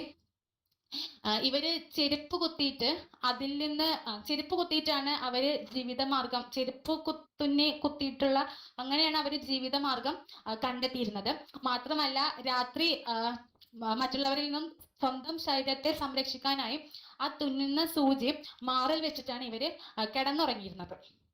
സ്വന്തമായി കിടപ്പറയോ അല്ലെങ്കിൽ വീടോ ഒന്നുമില്ലാത്ത ഒരു ഡയാന ലിസിയാണ് ഇവിടെ നമുക്ക് മുന്നിൽ എഴുത്തുകാരി അവതരിപ്പിച്ചിരിക്കുന്നത്. ഈ ഡയാന ലിസിയുടെ ഒരു പ്രത്യേകത എന്താന്ന് വെച്ചാൽ, എന്നെ ഏറ്റവും കൂടുതൽ ഇൻഫ്ലുവൻസ് ചെയ്ത കാര്യം എന്താന്ന് വെച്ചാൽ, നമ്മളെല്ലാവരും മറ്റുള്ളവരെ സഹായിക്കാനായിട്ട് പണം ഉണ്ടാവട്ടെ, ജോലി ആവട്ടെ, അത്ര പൈസ ആവട്ടെ, എന്നിട്ട് അതൊന്ന് കുറച്ച് കൊടുക്കാം, അങ്ങനെ പറഞ്ഞ് നമ്മളെല്ലാവരും മാറ്റി വെക്കാറുണ്ട്. അപ്പൊ ചെയ്യാം എന്ന് വിചാരിച്ച് നമ്മൾ കുറച്ചും കൂടി ഫിനാൻഷ്യലി സ്റ്റേബിൾ ആയിട്ട് അങ്ങനെ ചെയ്യാമെന്ന് വിചാരിച്ച് നമ്മൾ മാറ്റി വെക്കാറുണ്ട്. പക്ഷെ ഇവിടെ ഡയാന ലിസി എന്ന് പറയുന്ന വ്യക്തി, അവര് ചെരുപ്പ് കുത്തി സ്വന്തം ഒരു കിടപ്പാടം പോലും ഇല്ലാത്ത ആ സ്ത്രീ ചെരുപ്പ് കുത്തി കിട്ടുന്നതിൽ നിന്നും പകുതി മറ്റുള്ളവരെ സേവിക്കാനായി, മറ്റുള്ളവരെ സഹായിക്കാനായി മാറ്റി വെക്കുന്നുണ്ട് എന്നതാണ് എന്നെ അത്ഭുതപ്പെടുത്തിയ ഒരു കാര്യം. അവര് പറയുന്നത് ഇങ്ങനെയാണ്: ആശിച്ച പോലൊരു ജീവിതം ഒരു പക്ഷേ നമുക്ക് കിട്ടിയെന്ന് വരില്ല, പക്ഷേ കിട്ടിയ ജീവിതത്തെ എങ്ങനെ ജീവിക്കണം എന്നുള്ളത് നമ്മുടെ മാത്രം തീരുമാനമാണ്. ഇങ്ങനെയാണ് ഇവര് പറയുന്നത്. ഇത് പറഞ്ഞുകൊണ്ടാണ് ഇവര് സന്തോഷത്തോടെ ആ ഒരു സാഹചര്യത്തിലും സ്വന്തം മുഖം പോലും ഇല്ലാതെ, നമ്മുടെ മുഖം എന്ന് പറയുന്നതാണ് ഒരു വ്യക്തിയുടെ ഏറ്റവും വലിയ ഐഡന്റിറ്റി, അതുപോലും ഇല്ലാതെയാണ് ഇവര് അവരുടെ ജീവിതം മുന്നോട്ട് കൊണ്ടുപോകുന്നത്. മാമി പറഞ്ഞത് ശരിയാണ്. ഇവിടെ ഞങ്ങളോടൊപ്പം നിൽക്കാൻ മാമിക്ക് ഇഷ്ടമില്ലാഞ്ഞിട്ടല്ല, പക്ഷേ അവർ മാറ്റിവെക്കുന്ന 100 ഇഷ്ടങ്ങളുടെ തടിച്ച ചരടിലാണ് നാം നമ്മുടെ എല്ലാം ഉത്തമ കുടുംബം കെട്ടിപ്പൊക്കിയിട്ടുള്ളത്. സ്വന്തം വീട്ടിൽ അതിഥിയായി കയറി ചെല്ലാൻ വിധിക്കപ്പെട്ട അവരുടെ ഇഷ്ടമില്ലായ്മകളിലാണ് ഓരോ വീടും ദിവസവും പരാതികളില്ലാതെ ചലിച്ചുകൊണ്ടിരിക്കുന്നത്. ഈ ഒരു ഭാഗം വായിച്ചപ്പോൾ എനിക്ക് മനസ്സിലായത്, എൻ്റെ മിസ് ഒരു ദിവസം ക്ലാസ്സിൽ ഒരു കാര്യം പറഞ്ഞിരുന്നു.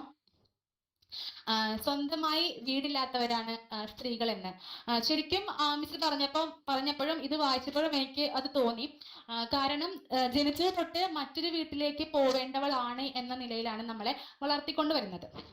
അത് കഴിഞ്ഞ് മറ്റൊരു വീട്ടിൽ കയറി ചെന്നാൽ നീ മറ്റൊരു കുടുംബത്തിൽ നിന്ന് വന്നതാണ്, നീ കയറി വന്നവളാണ് എന്ന ഒരു പരിഗണനയെ നമുക്ക് തരുന്നുള്ളൂ. അപ്പം ശരിക്കും നമുക്ക് എവിടെയാണ് വീട് എന്നത് ഇന്നും ഒരു ചോദ്യചിഹ്നമായിട്ട് അവിടെ തന്നെ കിടക്കുകയാണ്.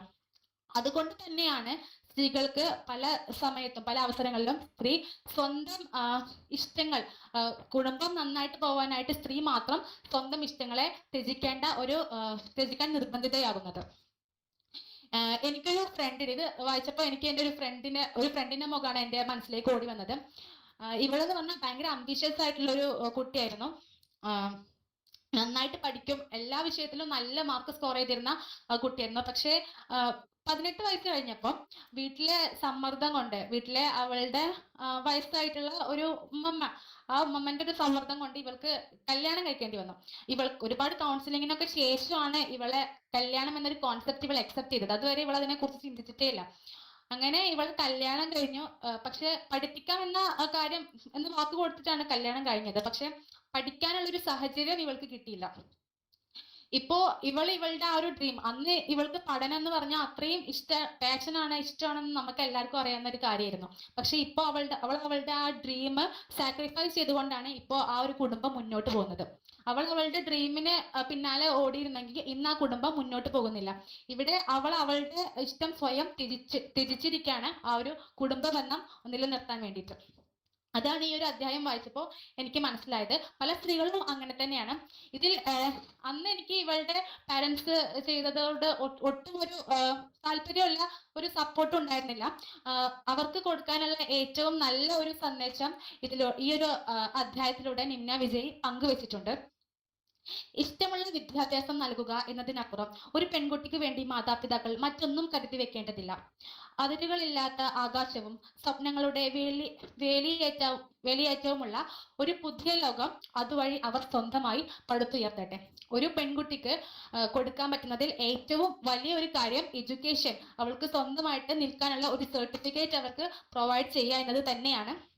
അത് വെച്ചിട്ട് അവർക്ക് സ്വന്തം അവരുദ്ദേശിച്ച ഉയരങ്ങളിൽ അവർക്ക് എത്താൻ സാധിക്കുമെന്നാണ് ഇതിലൂടെ പറയുന്നത്. പിന്നെ എനിക്ക് ഇതിൽ അവസാനം ഈ ഒരു പുസ്തകം അവസാനിക്കുന്നത് ഭംഗിയുള്ള നുണ എന്ന് പറഞ്ഞ ഒരു അധ്യായത്തിലൂടെയാണ്. ഇതിൽ എഴുത്തുകാരി തന്റെ ഒരു പ്രണയ വിരഹത്തെ പറഞ്ഞുകൊണ്ടാണ് ഇത് അവസാനിപ്പിക്കുന്നത്. ഈ ഒരു പുസ്തകം വായിച്ചപ്പോൾ പലയിടത്തായി പ്രണയത്തിന്റെ പല മുഖങ്ങൾ ചിത്രീകരിച്ചിട്ടുണ്ട് എഴുത്തുകാരി. നമുക്കറിയാം ഇത് ഈ ഒരു പുസ്തകം തുടങ്ങിയപ്പോൾ തന്നെ വൃദ്ധരായ രണ്ട് തമിഴ് ദമ്പതികളുടെ അഗാധമായ പ്രണയം പറഞ്ഞുകൊണ്ടാണ് തുടങ്ങുന്നത്. ഇതിൽ ഒരു മറ്റൊരു അധ്യായത്തിൽ ഇതിലൊരു ഓട്ടോറിക്ഷക്കാരനെ കുറിച്ച് പറയുന്നുണ്ട്. വാചാലനായ ആ ഓട്ടോറിക്ഷക്കാരൻ ഒരു ദിവസം മൗനമായി നിൽക്കുന്നു. കാര്യം അന്വേഷിച്ചപ്പോൾ പറഞ്ഞത് ഈ ഓട്ടോക്കാരനും അയാളുടെ ഭാര്യയും ഒളിച്ചോടി പോന്നതാണ്. ലവ് മാരേജ് ആയിരുന്നു. അങ്ങനെ ഇവര് കല്യാണം കഴിച്ചു. പക്ഷെ ഇവർക്ക് ആ ദാരിദ്ര്യത്തിൽ നിന്ന് കരകയറാൻ പറ്റിയില്ല. പിന്നീട് ഭാര്യ മരിക്കുകയാണ്. ഭാര്യ മരിച്ച് ഇയാളുടെ മകള് കുറച്ച് വലുതായപ്പോ മറ്റൊരുത്തന്റെ കൂടെ പോകുന്നുണ്ട്. പിന്നീട് തിരിച്ചു വരുന്നത് ഒരു കുട്ടിയായിട്ടാണ്. ഇവിടെയും പ്രണയത്തിന്റെ ഒരു മുഖം നമുക്ക് കാണാൻ പറ്റും. ഇതിലൂടെയൊക്കെ വായനക്കാരെ ബോധവൽക്കരിക്കുകയാണ് ചെയ്യുന്നതെന്ന് എനിക്ക് തോന്നിയിട്ടുണ്ട്. അതുപോലെ മറ്റൊരു അധ്യായത്തിൽ പറയുന്നുണ്ട്, സ്വന്തം റൂംമേറ്റിന്റെ ഒരു പ്രശ്നം പറയുന്നുണ്ട്. അതില് തന്നോട് ഇഷ്ടം പ്രകടിപ്പിച്ച ഒരു വ്യക്തിയോട് ഇഷ്ടമല്ല എന്ന് പറഞ്ഞ കാരണത്താൽ അവളെ പീഡിപ്പിക്കുകയും പിന്നീട് അവൾ പ്രഗ്നന്റ് ആവുകയും ചെയ്യുന്നുണ്ട്. അപ്പോ ഈ ഒരു റൂംമേറ്റ് അയാളുടെ അടുത്തേക്ക് തന്നെ പോകുന്നുണ്ട്, അയാൾ സ്വീകരിക്കുകയും ചെയ്യുന്നുണ്ട്. പക്ഷെ എല്ലാ ദിവസവും ഇയാളുടെ ക്രൂരമായ പീഡനത്തിന് ഇരയാവുകയാണ് ചെയ്യുന്നത് ഈ റൂംമേറ്റ്. ഇവിടെ നമുക്ക് ഈ ഒരു കാലഘട്ടത്തിൽ നമ്മൾ സ്ഥിരമായി കേൾക്കുന്ന വാർത്തയാണ് പ്രണയം നിഷേധിച്ചതിന് ആസിഡ് മുഖത്തൊഴിക്കുന്നു, അതേപോലെ കത്തിയെടുത്ത് കൊല്ലുന്നു. ഇതൊക്കെ നമ്മൾ ദിനംപ്രതി നമ്മൾ പത്രത്തിലൊക്കെ കാണുന്നതാണ്. ഇതിനെക്കുറിച്ചും ഈ പുസ്തകത്തിൽ നിമ്ന വിജയ് പറയുന്നുണ്ട്. പിന്നെ മറ്റൊന്ന്, കള്ളമാണെങ്കിലും മീൻസ് പ്രണയമല്ലെങ്കിലും പ്രണയമാണെന്ന് താൻ വിശ്വസിക്കാൻ ആഗ്രഹിക്കുന്ന ഒരു കാര്യത്തെ കുറിച്ച് പറയുന്നുണ്ട്. ശരിക്കും കൈപ്പേറിയ സത്യം വിശ്വസിക്കുന്നതിനേക്കാൾ മധുരമുള്ള നുണ വിശ്വസിക്കുന്നത് തന്നെയാണ് നല്ലതെന്ന് എനിക്കും തോന്നിയിട്ടുണ്ട് ഈ ഒരു അധ്യായം വായിച്ചപ്പോൾ. തന്റെ പ്രണയത്തെ പ്രണയമല്ലാതെ കാണുകയും അത് പിന്നീട് പ്രണയമല്ല എന്ന് വിശ്വസിക്കുന്നത് എഴുത്തുകാരിക്ക് അത്രയും കഠിനമായത് കൊണ്ട് തന്നെ അത് ഒരു പ്രണയമാണെന്ന് വിശ്വസിക്കാൻ തന്നെയാണ് എഴുത്തുകാരി ഇന്നും ആഗ്രഹിക്കുന്നത്. കൈപ്പേറിയ റിയാലിറ്റി അക്സെപ്റ്റ് ചെയ്യുന്നതിനേക്കാൾ മധുരമുള്ള നുണ തന്നെയാണ് നല്ലതെന്ന് പറഞ്ഞുകൊണ്ടാണ് ഈ ഒരു പുസ്തകം അവസാനിക്കുന്നത്. ഇതൊരു ഓർമ്മ പുസ്തകം മാത്രമല്ല, നമുക്ക് പല ജീവിത പാഠങ്ങളും സന്ദേശങ്ങളും ഇത് നൽകുന്നുണ്ട്. ശരിക്കും നമുക്ക് നമ്മുടെ കുട്ടിക്കാലത്തേക്ക് തിരിച്ചു പോകാനുള്ള ഒരു അവസരം ഈ പുസ്തകം ഒരുക്കുന്നുണ്ട്. നമ്മുടെ ഒളിച്ചുകളി എന്ന് പറഞ്ഞിട്ടുള്ള ഒരു അധ്യായമുണ്ട്. അതിൽ നമ്മൾ പണ്ട് കളിച്ചിരുന്ന സാറ്റ്, ആ സമയത്ത് എഴുത്തുകാരി അനുഭവിച്ച പ്രശ്നങ്ങൾ എല്ലാം ഇതിൽ ചെറുപ്പം തൊട്ട് ഈ ഒരു വയസ്സ് വരെയുള്ള ഏകദേശം എല്ലാം ഉൾക്കൊള്ളിച്ചിട്ടുള്ള ഒരു പുസ്തകമാണിത്. നമുക്ക് വായനക്കാർക്ക് അനുസരിച്ച് അവരുടെ ജീവിതവുമായി ഓരോ അധ്യായവും റിലേറ്റ് ചെയ്യാൻ പറ്റുന്നത് കൂടിയാണ്. എനിക്ക് ഒത്തിരി ഇഷ്ടമായി. വായിക്കാനും എല്ലാം വളരെ ലളിതമായിട്ടാണ് എഴുതിയിട്ടുള്ളത്, വളരെ ഓപ്പൺ ആയിട്ട് കൂടിയാണ് എഴുതിയിട്ടുള്ളത്. എനിക്ക് ഒത്തിരി ഇഷ്ടമായി. രഹന, നിമ്ന ഒന്ന് സംസാരിച്ചോട്ടെ എന്ന് പറയുന്നുണ്ട്. കഴിഞ്ഞ മാഷെ ആണോ? Conclude. Ren, I'm really sorry to interfere. I would like to stay, but എനിക്ക് അർജന്റായിട്ട് സ്ഥലത്ത് പോകാനുള്ളതുകൊണ്ടാണ് ഞാൻ ബ്രേക്ക് ചെയ്തത്. First of all sorry for that. ബാഡായിട്ട് ഫീൽ ചെയ്യരുത്. എനിക്ക് മനസ്സിലായി ഫിനിഷ് ആയിട്ടില്ല എന്ന്. ബട്ട് ഞാൻ ലീവ് ചെയ്താൽ അത് ഫിനിഷ് ചെയ്യണം. ബിക്കോസ് വളരെ ബ്യൂട്ടിഫുൾ ആയിട്ട്, ഇപ്പം ഞാൻ ആക്ച്വലി ആ ബുക്ക് വായിച്ചിട്ട് ഇറ്റ്സ് ബീൻ 1 year ഞാൻ ആ ബുക്ക് വായിച്ചിട്ടേ ഇല്ല. അപ്പം ഞാനിത് ഇപ്പോൾ പറയുന്ന സമയത്താണോ ഇത്രയ്ക്ക് അതിൽ ഉണ്ടായിരുന്നത്, ഇങ്ങനെയൊക്കെ എഴുതിയിട്ടുണ്ടായിരുന്നത് പോലും ഞാൻ പോലും ചിന്തിക്കണത്. അപ്പം ആദ്യം തന്നെ ഈ ഒരു ഡേയിൽ, സ്പെഷ്യലായിട്ടുള്ള ഈ ഒരു ഡേയിൽ ഇത്രയും ഇപ്പോൾ ഇതിൽ ഇൻട്രോയിൽ പറയണ്ടായി മലയാള സാഹിത്യത്തിൽ ഇപ്പോൾ ഏറ്റവും ട്രെൻഡിങ് ആയിട്ട് നിൽക്കുന്ന ഒരു റൈറ്റർ എന്നൊക്കെ പറയണ്ടായി. അതന്നെ എനിക്കൊരു വലിയ ഭാരമായിട്ട് ഫീൽ ആവുകയാണ്. ബിക്കോസ് എനിക്ക് തോന്നുന്നില്ല എൻ്റെ എഴുത്തുകളിൽ ഒരു അംശം പോലും സാഹിത്യം ഉണ്ടെന്ന് വിശ്വസിക്കുന്ന ഒരാളല്ല ഞാൻ. എനിക്കൊന്ന് വളരെ ലിറ്ററസി, ആ ഒരു ലിറ്ററേച്ചറിൽ വളരെ എന്താ വളരെ വലിയൊരു റോള് പ്ലേ ചെയ്യുന്ന ഒരു സ്റ്റേറ്റ് ആണ് നമ്മുടെ കേരളം.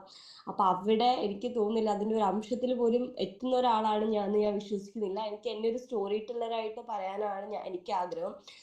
ഞാൻ സാഹിത്യം പഠിച്ചിട്ടുമില്ല, സാഹിത്യത്തിന്റെ ഒരു ഭാഷയും ഇപ്പോഴും എനിക്ക് ഭയങ്കര അന്യമാണ്. എഴുതണം എന്ന് ആഗ്രഹം ഉണ്ട് അങ്ങനെ, പക്ഷെ അങ്ങനെ എനിക്ക് ഒരിക്കലും എഴുതാൻ കഴിയുമെന്ന് ഞാൻ വിശ്വസിക്കുന്നില്ല. പക്ഷെ എന്നിട്ടും ഇത്രയും എഴുത്തുകാരുള്ള ഈ കേരളത്തിൽ നിന്ന് എൻ്റെ ബുക്ക് ഈ ഒരു ദിവസം നിങ്ങൾ സെലക്ട് ചെയ്ത് അതിനെക്കുറിച്ച് പറയാൻ വേണ്ടിയിട്ട് ഈ 24 പേര് ഇവിടെ ടൈം സ്പെൻഡ് ചെയ്യുന്നു എന്നുള്ളത് എനിക്ക് ഒരുപാട് സന്തോഷം തരുന്ന ഒരു കാര്യമാണ്.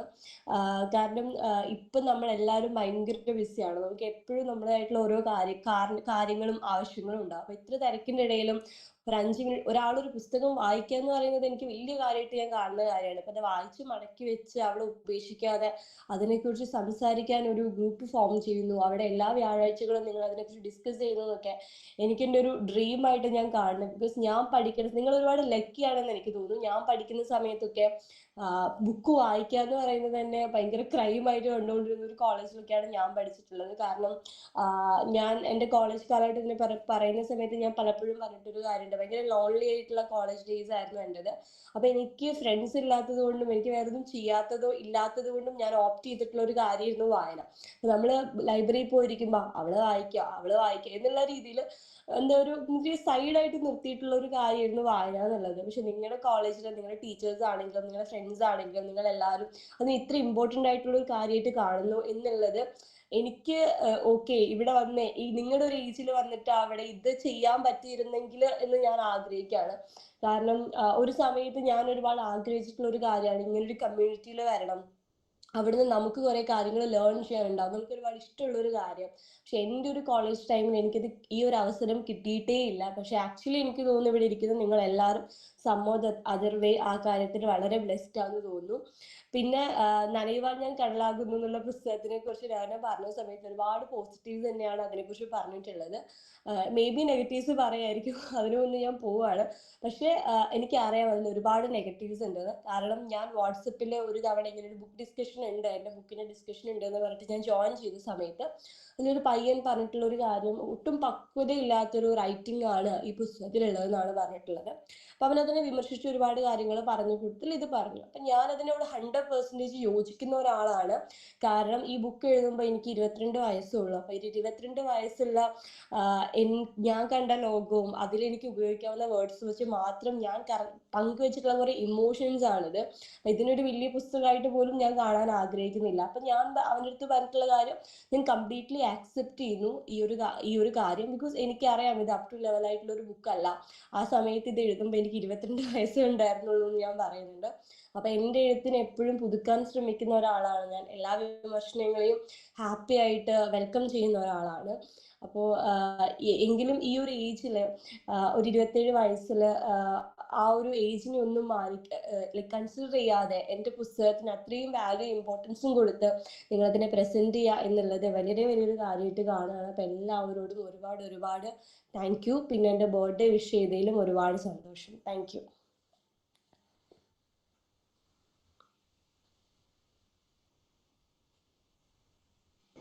Thank you so much ma'am. Rahana continue ചെയ്തോളൂ. ഞാൻ അതിലെ എല്ലാ ഭാഗവും കവർ ചെയ്തിട്ടുണ്ട്. ഇനി എല്ലാവരും വായിക്കുക, നല്ലൊരു പുസ്തകമാണ്. നമുക്ക് എല്ലാവർക്കും നമ്മുടെ കുട്ടിക്കാലത്തേക്കും തിരിച്ചു പോകാൻ പറ്റുന്ന ഒരു പുസ്തകമാണ്. നമുക്ക് മറന്നുപോയ നമ്മുടെ പല കൂട്ടുകാരെയും അതേപോലെ മറന്നുപോയ പല ജീവിത കാലഘട്ടങ്ങളെയും നമ്മുടെ മനസ്സിലേക്ക് കൊണ്ടുവരാൻ കഴിവുള്ള ഒരു അധ്യായങ്ങളാണ് ആ പുസ്തകത്തിൽ ഉടനീളം ഉള്ളത്. എല്ലാവരും വായിക്കാം. ഇത്രയേ ഉള്ളൂ. Thank you. Thank you so much Rahana. നനയുവാൻ ഞാൻ കടലാകുന്നു എന്ന പുസ്തകത്തെ വളരെ ഡീപ്പായിട്ട് തൊട്ടറിഞ്ഞുകൊണ്ടുള്ളൊരു നിരൂപണമായിട്ടാണ് തോന്നിയത്.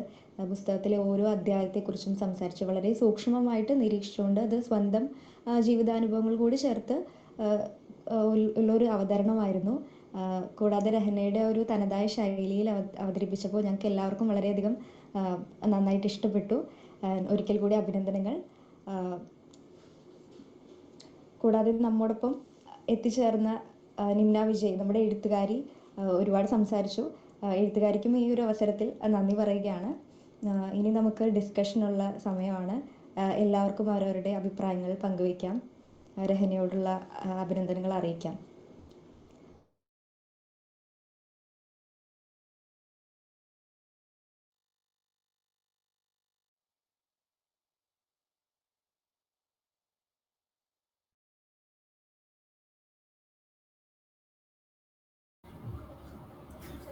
ഹലോ രഹന. ആ സൂപ്പറായിട്ട് അവതരിപ്പിച്ചു കേട്ടോ. ഓരോന്നും ഇങ്ങനെ ഡീറ്റെയിൽ ആയിട്ട് വളരെ ഇങ്ങനെ കേട്ടിരിക്കുകയായിരുന്നു. സത്യത്തിൽ ഇതെല്ലാം ഓരോ ഓർമ്മത്തുണ്ടുകളാണ്. നിങ്ങളുടെ ഓരോ ഓർമ്മത്തുണ്ടുകൾ ഇങ്ങനെ 27 ചാപ്റ്റർ 26 ചാപ്റ്റേഴ്സ് ആയിട്ട് ഇങ്ങനെ വിഭജിച്ച്, അപ്പോൾ ഇതേപോലെ റിലേറ്റ് ചെയ്ത് പറയുമ്പോഴാണ് നമ്മൾ ഓരോന്നും നമ്മളുടെ തന്നെ അനുഭവമായിട്ടത് മാറി കൊണ്ടിരിക്കുന്നത് അല്ലേ. അപ്പോൾ രഹനയ്ക്ക് എനിക്ക് തോന്നുന്നു ഇപ്പോൾ ടീച്ചിങ് പ്രാക്ടീസും ഇതൊക്കെ കഴിഞ്ഞിട്ടും പിന്നെ ഹോസ്റ്റൽ ജീവിതവും അങ്ങനെ ഒരുപാട് നിങ്ങളുടെ ഒരു ജനറേഷനിലുള്ള വളരെയധികം റിലേറ്റ് ചെയ്യാവുന്ന ഒരു സംഗതിയായിട്ട് എനിക്ക് തോന്നിയത്. അപ്പോൾ ആർക്കും ഈ പറഞ്ഞ പോലെ ഒറ്റ ഇരിപ്പിൽ അങ്ങോട്ട് വായിച്ച് തീർക്കാവുന്ന, ഏറ്റവും പ്രിയപ്പെട്ട എന്നോട് പോലെ തന്നെ നനയുവാൻ ഞാൻ കടലാകുന്നു, അത്രയും ഡീപ്പായിട്ട് അല്ലെങ്കിൽ അത്രയും റിലേറ്റ് ചെയ്ത് നമുക്ക് വായിക്കാൻ പറ്റുന്നൊരു പുസ്തകമായിട്ട് എനിക്കും ഫീൽ ചെയ്തത്. പിന്നെ ഇതിൽ ഈ പറഞ്ഞ പോലെ വേറൊരു കാര്യം തോന്നിയതെന്ന് വെച്ചിട്ടുണ്ടെങ്കിൽ, ഓരോ ചാപ്റ്റേഴ്സ് കഴിയുമ്പോഴും അതിൻ്റെ ഒരു മോറൽ എന്നുള്ള പോലെ 1-2 വരികളിൽ വലിയൊരു തത്വമൊക്കെ അടങ്ങിയിട്ട്, കാര്യം വളരെ സിമ്പിളായിട്ട് എഴുതിയെന്ന് പറയുമെങ്കിലും അതിൽ ഒരുപാട് ചിന്തിക്കാൻ, ഒരു ഫെമിനിസ്റ്റ് പെർസ്പെക്റ്റീവ് എന്ന് മാത്രമല്ല, അത് ഇന്നത്തെ കാലത്ത് ഒരുപാട് നമ്മൾ ചിന്തിക്കേണ്ടതും അല്ലെങ്കിൽ നമുക്ക് വായിച്ച് പഠിക്കാനുള്ള കുറേ കാര്യങ്ങൾ നിന്നെ പറഞ്ഞു വെക്കുന്നുണ്ടെന്നാണ് എനിക്ക് തോന്നിയത്. അപ്പോൾ അതിലൊരു പേരിൽ എന്തിരിക്കുന്നു എന്ന് പറയുന്നതിൽ ഒരു കാര്യം പറയുന്നുണ്ട്, ഒരു തത്വമായിട്ട് എനിക്ക് തോന്നി. ഇഷ്ടമുള്ള വിദ്യാഭ്യാസം നൽകുന്നതിനപ്പുറം ഒരു പെൺകുട്ടിക്ക് വേണ്ടി മാതാപിതാക്കൾ മറ്റൊന്നും കരുതി വെക്കേണ്ടതില്ല. അപ്പോൾ ആ ഒരു സെൻറ്റൻസിൽ തന്നെ ഉണ്ട് എങ്ങനെയാണ് പെൺകുട്ടികൾ ഇന്നത്തെ കാലത്ത്, പക്ഷേ തിരിച്ചാണ് സമൂഹത്തിൽ നടന്നുകൊണ്ടിരിക്കുന്നതെങ്കിലും. അപ്പം ഇങ്ങനെയുള്ള ചെറിയ ചെറിയ കാര്യങ്ങൾ, ഓർമ്മകളുടെ ജാലകത്തിനപ്പുറം ഇതുപോലുള്ള കുറേ കാര്യങ്ങൾ ചേർത്ത് വെച്ചിട്ട് നല്ലൊരു എന്താ പറയുക, ഒരു ലിറ്റററി ട്രീറ്റ് തന്നെയാണ് ഈ പുസ്തകം എന്നാണ് എനിക്ക് തോന്നുന്നത്. അപ്പോൾ ഇത് വളരെ ഭംഗിയായിട്ട് അവതരിപ്പിച്ച രഹനയ്ക്ക് ഒരിക്കൽ കൂടി നന്ദി പറയുന്നു. അതേപോലെ നിമ്ന ഇത്രയും നേരം നമ്മുടെ കൂടി ഇരുന്നു. അപ്പോൾ നിമ്ന മാമിനും ഇതോടൊപ്പം നന്ദി അറിയിക്കുകയാണ്. Okay, thank you.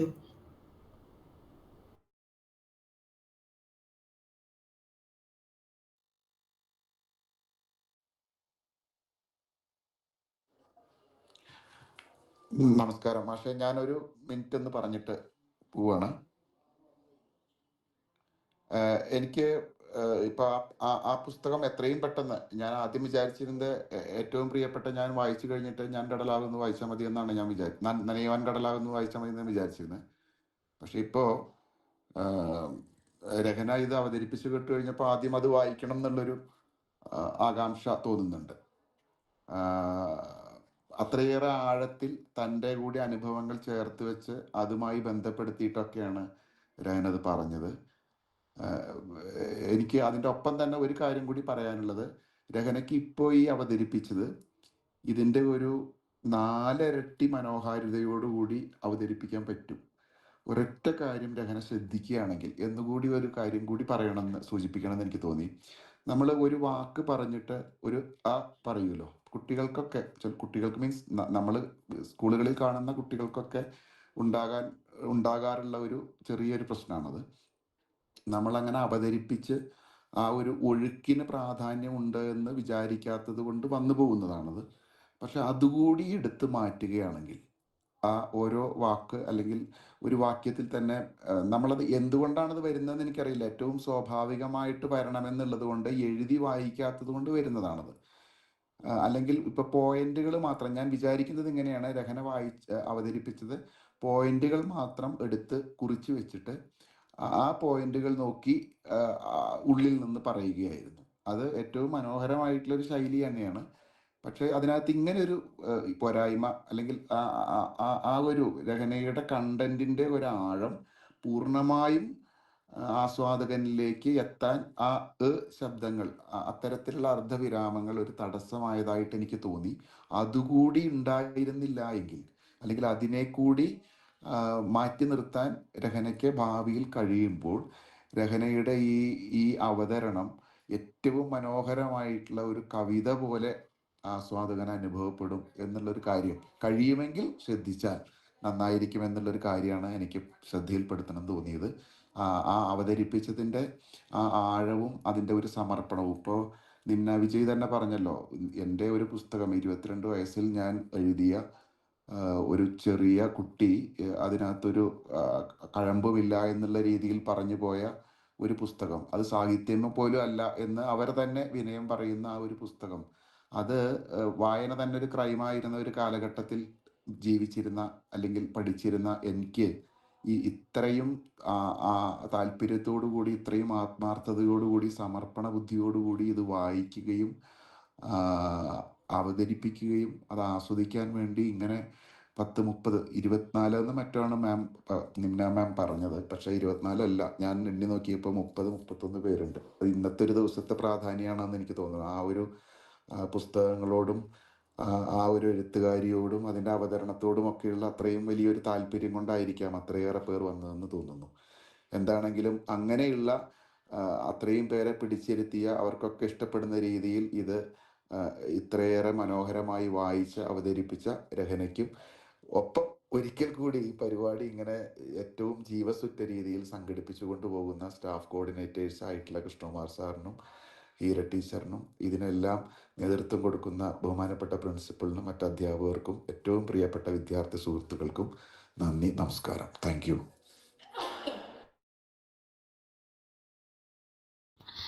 സാർ പറഞ്ഞ ഒരു കാര്യം വളരെ ശരിയാണ്. ഞാനിത് പോയിന്റ്സ് ആക്കിയിട്ട് എഴുതി വെച്ചിട്ട് എൻ്റെതായിട്ടുള്ള രീതിയിൽ ആ ഒരു പറയുന്ന സമയത്ത് ഡെവലപ്പ് ചെയ്തെടുത്തതാണ്. അത് സാർ പറഞ്ഞ പോലെ ഈ ഒരു മാറ്റം വരുത്താൻ ഞാൻ ശ്രമിക്കും. Thank you sir.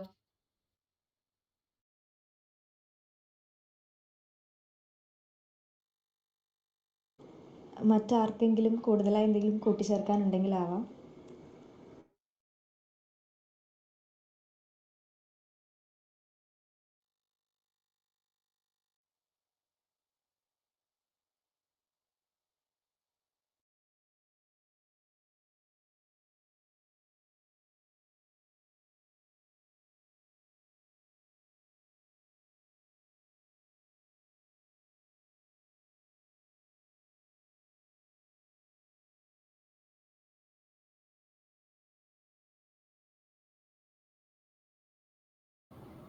കുട്ടികളാരെങ്കിലും ടീച്ചറൊക്കെ ഉണ്ടല്ലോ. ടീച്ചറെ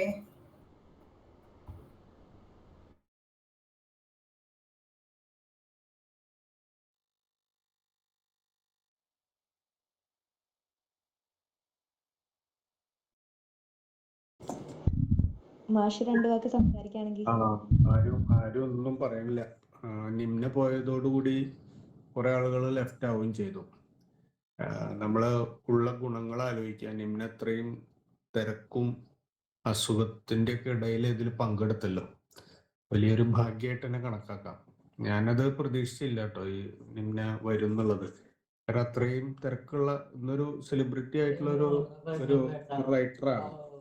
അപ്പൊ ഈ റൈറ്റർ ഇങ്ങനെ നമ്മുടെ ഈ ഒരു പരിപാടി പങ്കെടുക്കുമോ എന്നൊരു ആശങ്ക ഉണ്ടായിരുന്നു. പക്ഷെ എന്തോ ഒരു ഗ്രേസ് ഉണ്ട് നമ്മുടെ ഈ പ്രോഗ്രാമിന്, ഒരു അനുഗ്രഹം ഉണ്ട്. അത് വീണ്ടും വീണ്ടും എല്ലാവരോടും നന്ദി പറയുകയാണ്. ഇപ്പൊ രഹന സൂപ്പറായിട്ട് അവതരിപ്പിച്ചു എന്നാണ് എനിക്ക് തോന്നിയത്. പിന്നെ ഇത് വളരെ ശ്രദ്ധിക്കേണ്ട കുറെ കാര്യങ്ങള്. സെക്കൻഡ്.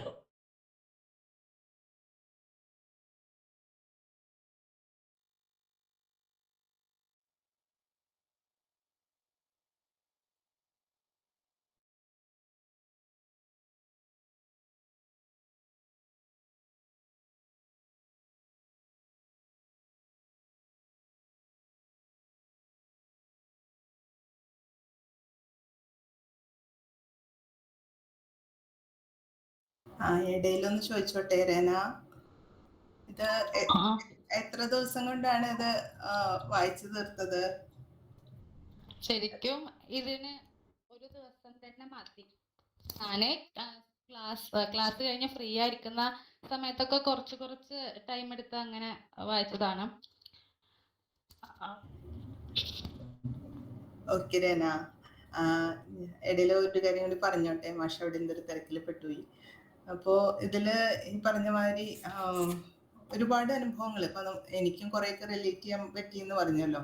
അതായത് നമ്മളുടെ ആ ഒരു കുട്ടിക്കാലം തുടങ്ങി ചെറിയ ചെറിയ കാര്യങ്ങളൊക്കെ അല്ലേ, നമ്മൾ ചെയ്യുന്ന കുറേ കുസൃതികൾ, ഇതെല്ലാം ചേർത്ത് വെച്ചിട്ടാണ് നല്ലൊരു നിഷ്കളങ്കതയോടുകൂടി വളരെ പച്ചയായിട്ടാണ് നിമ്ന തൻ്റെ അനുഭവങ്ങളൊക്കെ വിവരിച്ചിരിക്കുന്നത്.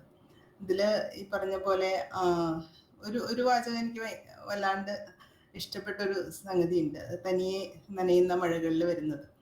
ഒറ്റപ്പെടൽ പലപ്പോഴും നമ്മളെ കൂടുതൽ കരുത്തരാക്കും എന്ന് പറഞ്ഞൊരു വരികളുണ്ട്. അത് അനുഭവത്തിൻ്റെ വെളിച്ചത്തിലായിരിക്കാം നിമ്മന പറഞ്ഞിട്ടുണ്ടാവുക.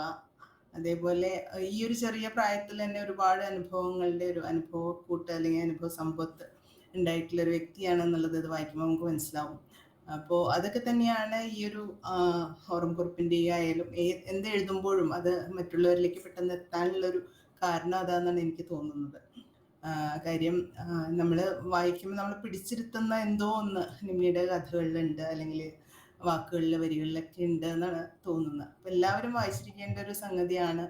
വായിക്കാത്തവർ നിർബന്ധമായിട്ടും അല്ലേ, പ്രത്യേകിച്ചും ഇന്നത്തെ ഒരു ജനറേഷനിൽ പെൺകുട്ടികൾ നിർബന്ധമായിട്ടും വായിച്ചിരിക്കേണ്ട ഒരു സംഗതിയാണ്. അതൊരുപാട് നമുക്കൊരു കരുത്ത് നൽകുന്ന പുസ്തകങ്ങൾ കൂടിയാണ് നിമ്മിയുടെ വരികളെന്ന് എനിക്ക് തോന്നുന്നു. അപ്പോൾ വളരെ എന്താ പറയുക, നിമ്ന പറഞ്ഞു ഞാൻ വലിയ സാഹിത്യപരമായിട്ടൊന്നും എഴുതുന്നില്ല. നമുക്കെപ്പോഴും സാഹിത്യത്തിൻ്റെ ആവശ്യമില്ല. ഇപ്പോൾ ബഷീറിനെ നമ്മൾ ഇഷ്ടപ്പെടാൻ കാരണം അതിൽ വലിയ വലിയ തത്വങ്ങൾ ഇതൊന്നുമല്ല. നമ്മളുടെ ചുറ്റുമുള്ള കാര്യങ്ങളൊക്കെ വളരെ പച്ചയായിട്ട് മനുഷ്യർക്ക് മനസ്സിലാവുന്ന അല്ലെങ്കിൽ അവർക്ക് റിലേറ്റ് ചെയ്യാവുന്ന രീതിയിൽ എഴുതുക എന്നുള്ളതാണ് ഏറ്റവും വലിയ കാര്യമായിട്ട് തോന്നുന്നത്. അപ്പോൾ അതുകൊണ്ട് തന്നെ എനിക്ക് ഈ 2 പുസ്തകങ്ങൾ വളരെ പ്രിയപ്പെട്ടത് തന്നെയാണ്. ആദ്യം ഏറ്റവും പ്രിയപ്പെട്ട എന്നോട് വായിച്ച ഒറ്റ ഇരിപ്പിൽ ഇതേപോലെ പുസ്തകം താഴെ വയ്ക്കാതെ തന്നെ വായിച്ചു തീർത്ത ഒന്നാണ്. ഇത് ഓർമ്മകളായതുകൊണ്ട് ഇടയ്ക്കൊന്ന് മുറിഞ്ഞുവെങ്കിൽ പോലും അത് കിട്ടിയ വശം വായിച്ചു തീർക്കണമെന്നുണ്ടായിരുന്നു. 2 ദിവസം കൊണ്ടാണ് പതിയായിട്ട് വായിച്ചു തീർത്തത്. അതും ഒരുപാട് മനസ്സിനെ സ്വാധീനിച്ചിട്ടുണ്ട് എന്ന് തന്നെ പറയാം. അപ്പം ഇങ്ങനെയൊക്കെയുള്ള പുസ്തകങ്ങൾ ഭാവിയിലും അതേപോലെ എല്ലാവർക്കും പരിചയപ്പെടുത്താൻ സാധിക്കട്ടെ. നിമ്നയ്ക്ക് ഒരുപാട് ഉയരങ്ങളിലേക്ക് എത്താൻ സാധിക്കട്ടെ. നല്ല നല്ല എഴുത്തുകൾ ഇനി വരട്ടെ എന്ന് ഒരു ആശംസയും കൂടി ഇതിനോട് ചേർത്ത് വയ്ക്കുകയാണ് കേട്ടോ. അപ്പോൾ സാറിന് ആണെങ്കിൽ ഒന്ന് കണ്ടിന്യൂ ചെയ്യാം. ഞാൻ ഇവിടെ അതിൻ്റെ ഇടയിൽ ഇത് പെട്ടുപോയി. ഈ നിമ്ന പറഞ്ഞൊരു കാര്യമുണ്ടല്ലോ, നിമ്നയുടെ എഴുത്തിനെ കുറിച്ചുള്ള വിമർശനങ്ങൾ ധാരാളം അതിങ്ങനെ തകൃതിയായിട്ട് നടക്കുന്നുണ്ട്. ഈ എഴുതുക, പ്രകാശിപ്പിക്കുക, അതിനപ്പുറം അത് വായിക്കപ്പെടുക എന്നുള്ളത് ഒരു വലിയ ഭാഗ്യമാണ്. അപ്പോൾ ഒരു പക്ഷേ അസൂയാർഹമായിട്ടുള്ളൊരു അവസ്ഥയിലാണ് അഖിൽ ധർമ്മജനും നിമ്നയും ഇപ്പോൾ നിൽക്കുന്നത്. ഇപ്പോൾ ലൈബ്രറി കൗൺസിലിൻ്റെ ജില്ലാതല പുസ്തക ചന്തകൾ നടന്നുകൊണ്ടിരിക്കുകയാണ്. അപ്പോൾ മെയിൻ സ്ട്രീം പബ്ലിഷേഴ്സ് ആയിട്ടുള്ള DC, അതുപോലെ ഗ്രീൻ, മാതൃഭൂമി, അതൊക്കെ കഴിഞ്ഞാൽ അതിൻ്റെ അതിനോളം ഉയരത്തിൽ നിൽക്കുകയാണ് ഇപ്പോൾ ഈ മാൻകൈൻഡ്. അപ്പം നിമ്നയുടെ പുസ്തകം എന്നുള്ള രീതിയിൽ എത്രയും പ്രിയപ്പെട്ട എന്നോട്, അതുപോലെ ഈ ഞാൻ കടലാകുന്നു, ആ ഒരു പുസ്തകങ്ങളാണ് ഇത്രയും സെയിലുണ്ടാക്കിയതും ഫെയിമുണ്ടാക്കിയെന്നാണ് കണക്കുകൾ അവതരിപ്പിക്കുന്നത്. അപ്പം ഇത് എന്തുകൊണ്ട് ഇങ്ങനെ സംഭവിക്കുന്നതെന്ന് നോക്കുമ്പോൾ എഴുത്തിൽ എന്തെങ്കിലും മൂല്യമില്ലാതെ ഇത്രയും വായന ഉണ്ടാകില്ല. പിന്നെ ഇത് പുതിയ കാലത്ത് ന്യൂജൻ മീഡിയയിൽ, പ്രത്യേകിച്ച് ഇൻസ്റ്റയിലൊക്കെ വൈറലാകുക വഴിയും പുസ്തകങ്ങൾ വായിക്കപ്പെടുന്നുണ്ട്. N. മോഹൻ്റെ ഒരിക്കൽ മോഹനേട്ടൻ ജീവിച്ചിരിക്കുന്ന കാലത്ത് ഇത്രയും വായിക്കപ്പെട്ടിട്ടില്ല എന്നുള്ളതാണ് സത്യം. പക്ഷെ ഇൻസ്റ്റയിൽ ഒരിക്കലിനെ കുറിച്ച് വന്നതോടുകൂടി ഒരിക്കൽ എന്ന പുസ്തകം വൻ സെയിലാണ് ഇപ്പോൾ നടന്നുകൊണ്ടിരിക്കുന്നത്. പക്ഷെ ഈ പുസ്തകം, ഈ നനയുവാൻ ഞാൻ കടലാകുന്നു എന്ന പുസ്തകം ശരിക്കൊരു മോട്ടിവേഷണൽ ബുക്കായിട്ടാണ് എനിക്കൊക്കെ അനുഭവപ്പെട്ടിട്ടുള്ളത്. ഇതിൻ്റെ അവസാന ഒരു കുറിപ്പുണ്ട്, ഇത് വായിച്ചവർക്കറിയാം. അതിൽ പറയുന്നുണ്ട്, നിങ്ങൾക്ക് തോന്നുന്നുണ്ടോ നിങ്ങൾ ഒന്നുമായിട്ടില്ല, അല്ലെങ്കിൽ നിങ്ങളൊരു പരാജയമാണ്, അങ്ങനെയൊക്കെ തോന്നുന്നുണ്ടെങ്കിൽ അത് തെറ്റാണ്. ആ ഒറ്റ ഒരു സന്ദേശം തന്നെ ഈ പുസ്തകത്തിനെ വളരെ വേറിട്ടതും ഒരു പ്രചോദനാത്മകമായൊരു പുസ്തകമായി മാറ്റുന്നു. അവസാനത്തെ ഒരു ചെറിയൊരു ഒരു കുറിപ്പാണ്.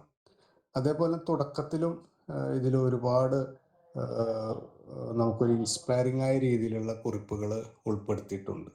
പിന്നെ അതിൻ്റെ ഉടനീളം വരുന്ന 20 ചില്ലുവാനും കുറിപ്പുകളിൽ ഇന്നത്തെ ഈ ദിവസവുമായി ബന്ധപ്പെട്ടിട്ട് ഒരു കുറിപ്പുണ്ട്. ഞാൻ നിമ്ന ഉണ്ടെങ്കിൽ നേരിട്ടത് പറയാമെന്ന് വിചാരിച്ചായിരുന്നു, പക്ഷെ നിമ്നപ്പയ്ക്കും പോയി.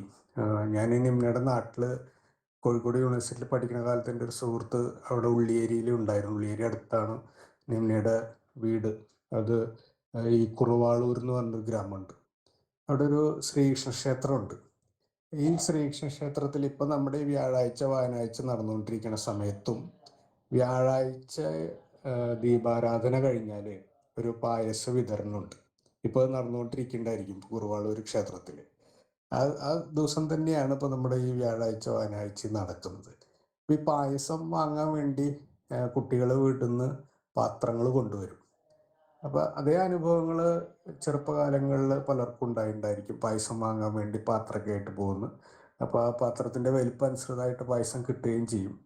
അപ്പോൾ അതിൽ നിമ്ന വളരെ കുസൃതിയായിരുന്നു എന്ന് കാണിക്കുന്ന ഒരു കാര്യം പറയുന്നുണ്ട്.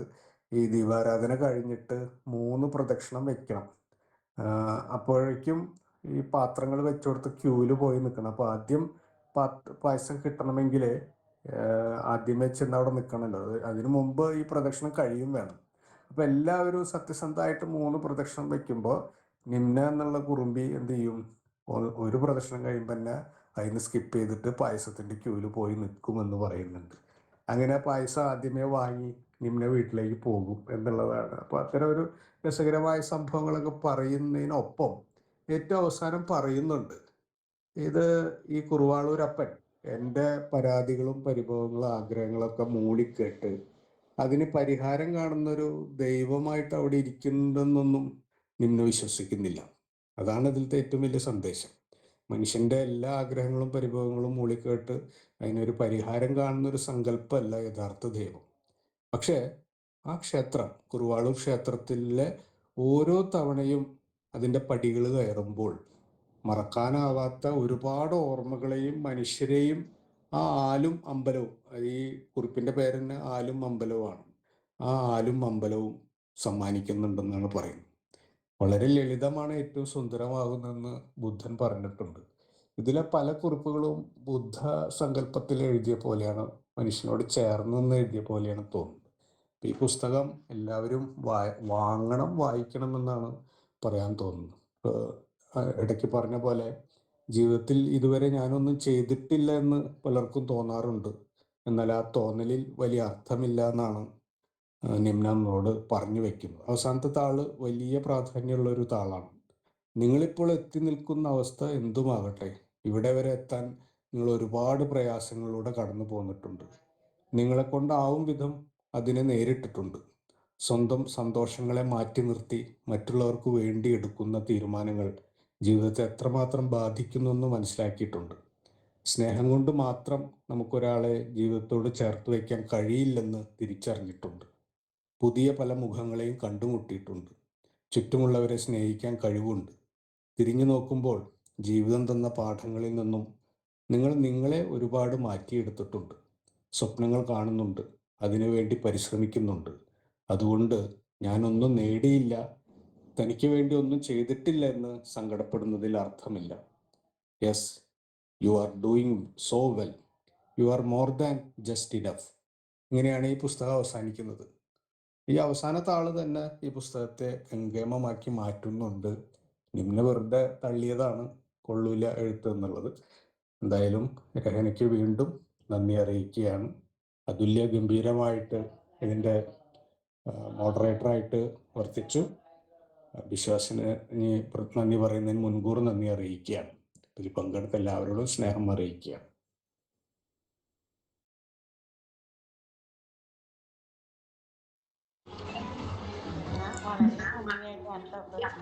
ഞാൻ പക്ഷേ ഒറ്റ സെക്കൻഡ് ഒരു കാര്യം കൂടി പറയട്ടെ. അതുല്യയുടെ മോഡറേറ്റർ എന്നുള്ള നിലയിലുള്ള അത് അതിഗംഭീരമായിരുന്നു. ഞാനത് പറയാൻ വിട്ടുപോയ കാര്യമാണ്.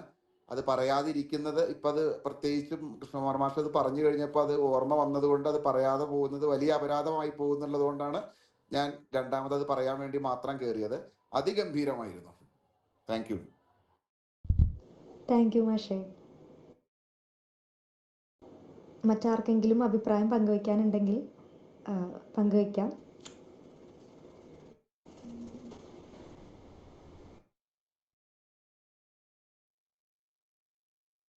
രഹന, ഞാൻ പറയുന്നത് കേൾക്കുന്നുണ്ടല്ലോ അല്ലേ? ആ മിസ്സേ കേൾക്കുന്നുണ്ട്. രസകരമായിട്ടുള്ള ഒരു പ്രസന്റേഷൻ ആയിരുന്നു കേട്ടോ. സാധാരണ ചിലരൊരു പുസ്തകം അവതരിപ്പിക്കുമ്പോൾ അതിന്റെ വളരെ എന്താ പറയാ പടിവാദിക്കൽ മാത്രം നമ്മളെ കൊണ്ടേ നിർത്തിയിട്ട് അങ്ങ് മോഹിപ്പിച്ചിട്ട് അങ്ങ് വിട്ട് കളയാറുണ്ട്. അതായത് ഇനി ബാക്കി നിങ്ങൾ സ്വയം വായിച്ച് മനസ്സിലാക്കൂ എന്നുള്ള രീതിയിൽ.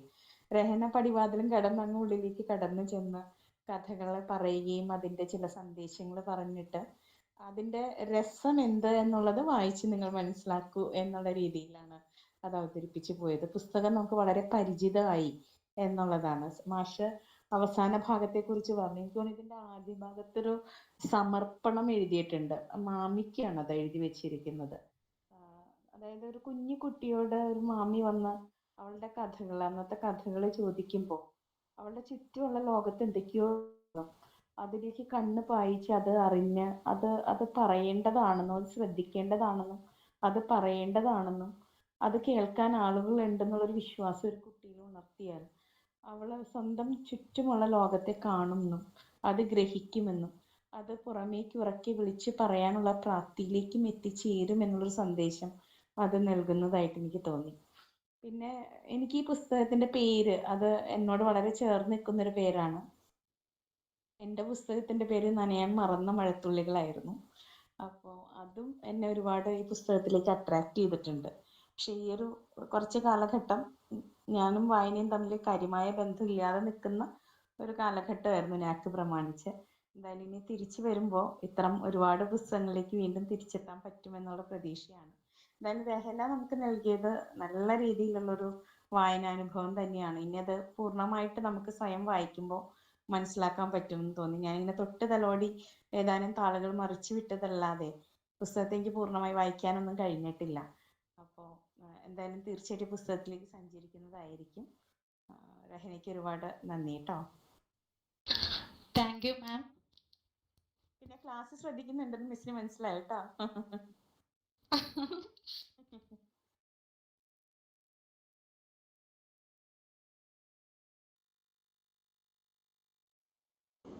മറ്റു കൂട്ടിച്ചേർക്കലുകളൊന്നുമില്ലെങ്കിൽ നമുക്ക് നന്ദിയിലേക്ക് കടക്കാം.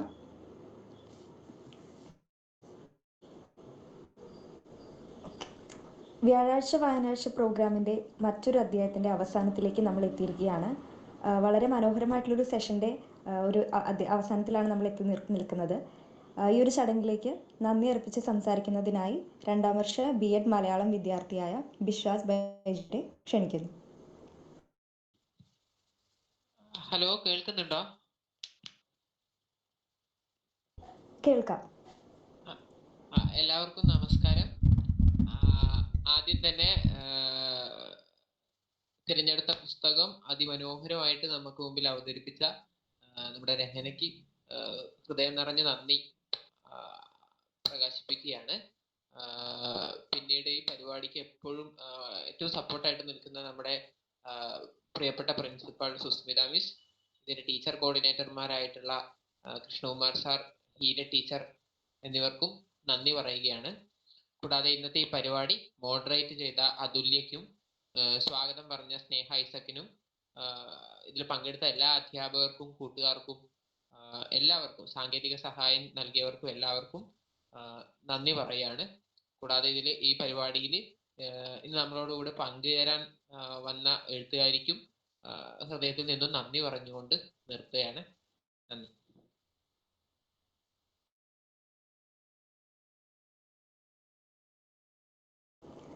Thank you Biswas. നമ്മുടെ ഇന്നത്തെ പ്രോഗ്രാമിൻ്റെ അവസാനത്തിലേക്ക് എത്തിയിരിക്കുകയാണ്. നനയുവാൻ ഞാൻ കടലാകുന്നു എന്ന പുസ്തകത്തെ അവതരിപ്പിച്ച രഹനയ്ക്ക് ഒരിക്കൽ കൂടി നന്ദി പറയുന്നു. ജീവിതത്തിൽ സന്തോഷത്തിൻ്റെ ഒരു മഴ നനയാൻ കൊതിക്കാത്ത ആരാണുള്ളത്? നിങ്ങൾ നനയാൻ കൊതിക്കുന്ന ഓരോ മഴയും ഒടുവിൽ പെയ്തു തോരുന്നത് കടലിലാണ്. 1000 സന്തോഷങ്ങളുടെ ഒരു കടൽ തന്നെ നമുക്കുള്ളിലുള്ളപ്പോൾ നനയുവാൻ നമുക്ക് എന്തിനാണ് ഒരു മഴ? നിമ്ന വിജയുടെ ഈ വാക്കുകൾ ഓർത്തുകൊണ്ട് നമുക്ക് ഇന്നത്തെ സെഷൻ അവസാനിപ്പിക്കാം. അടുത്ത ആഴ്ച മറ്റൊരു പുസ്തകവുമായി നമ്മൾ വീണ്ടും കണ്ടുമുട്ടുന്നതായിരിക്കും. പങ്കെടുത്ത എല്ലാവർക്കും നന്ദി.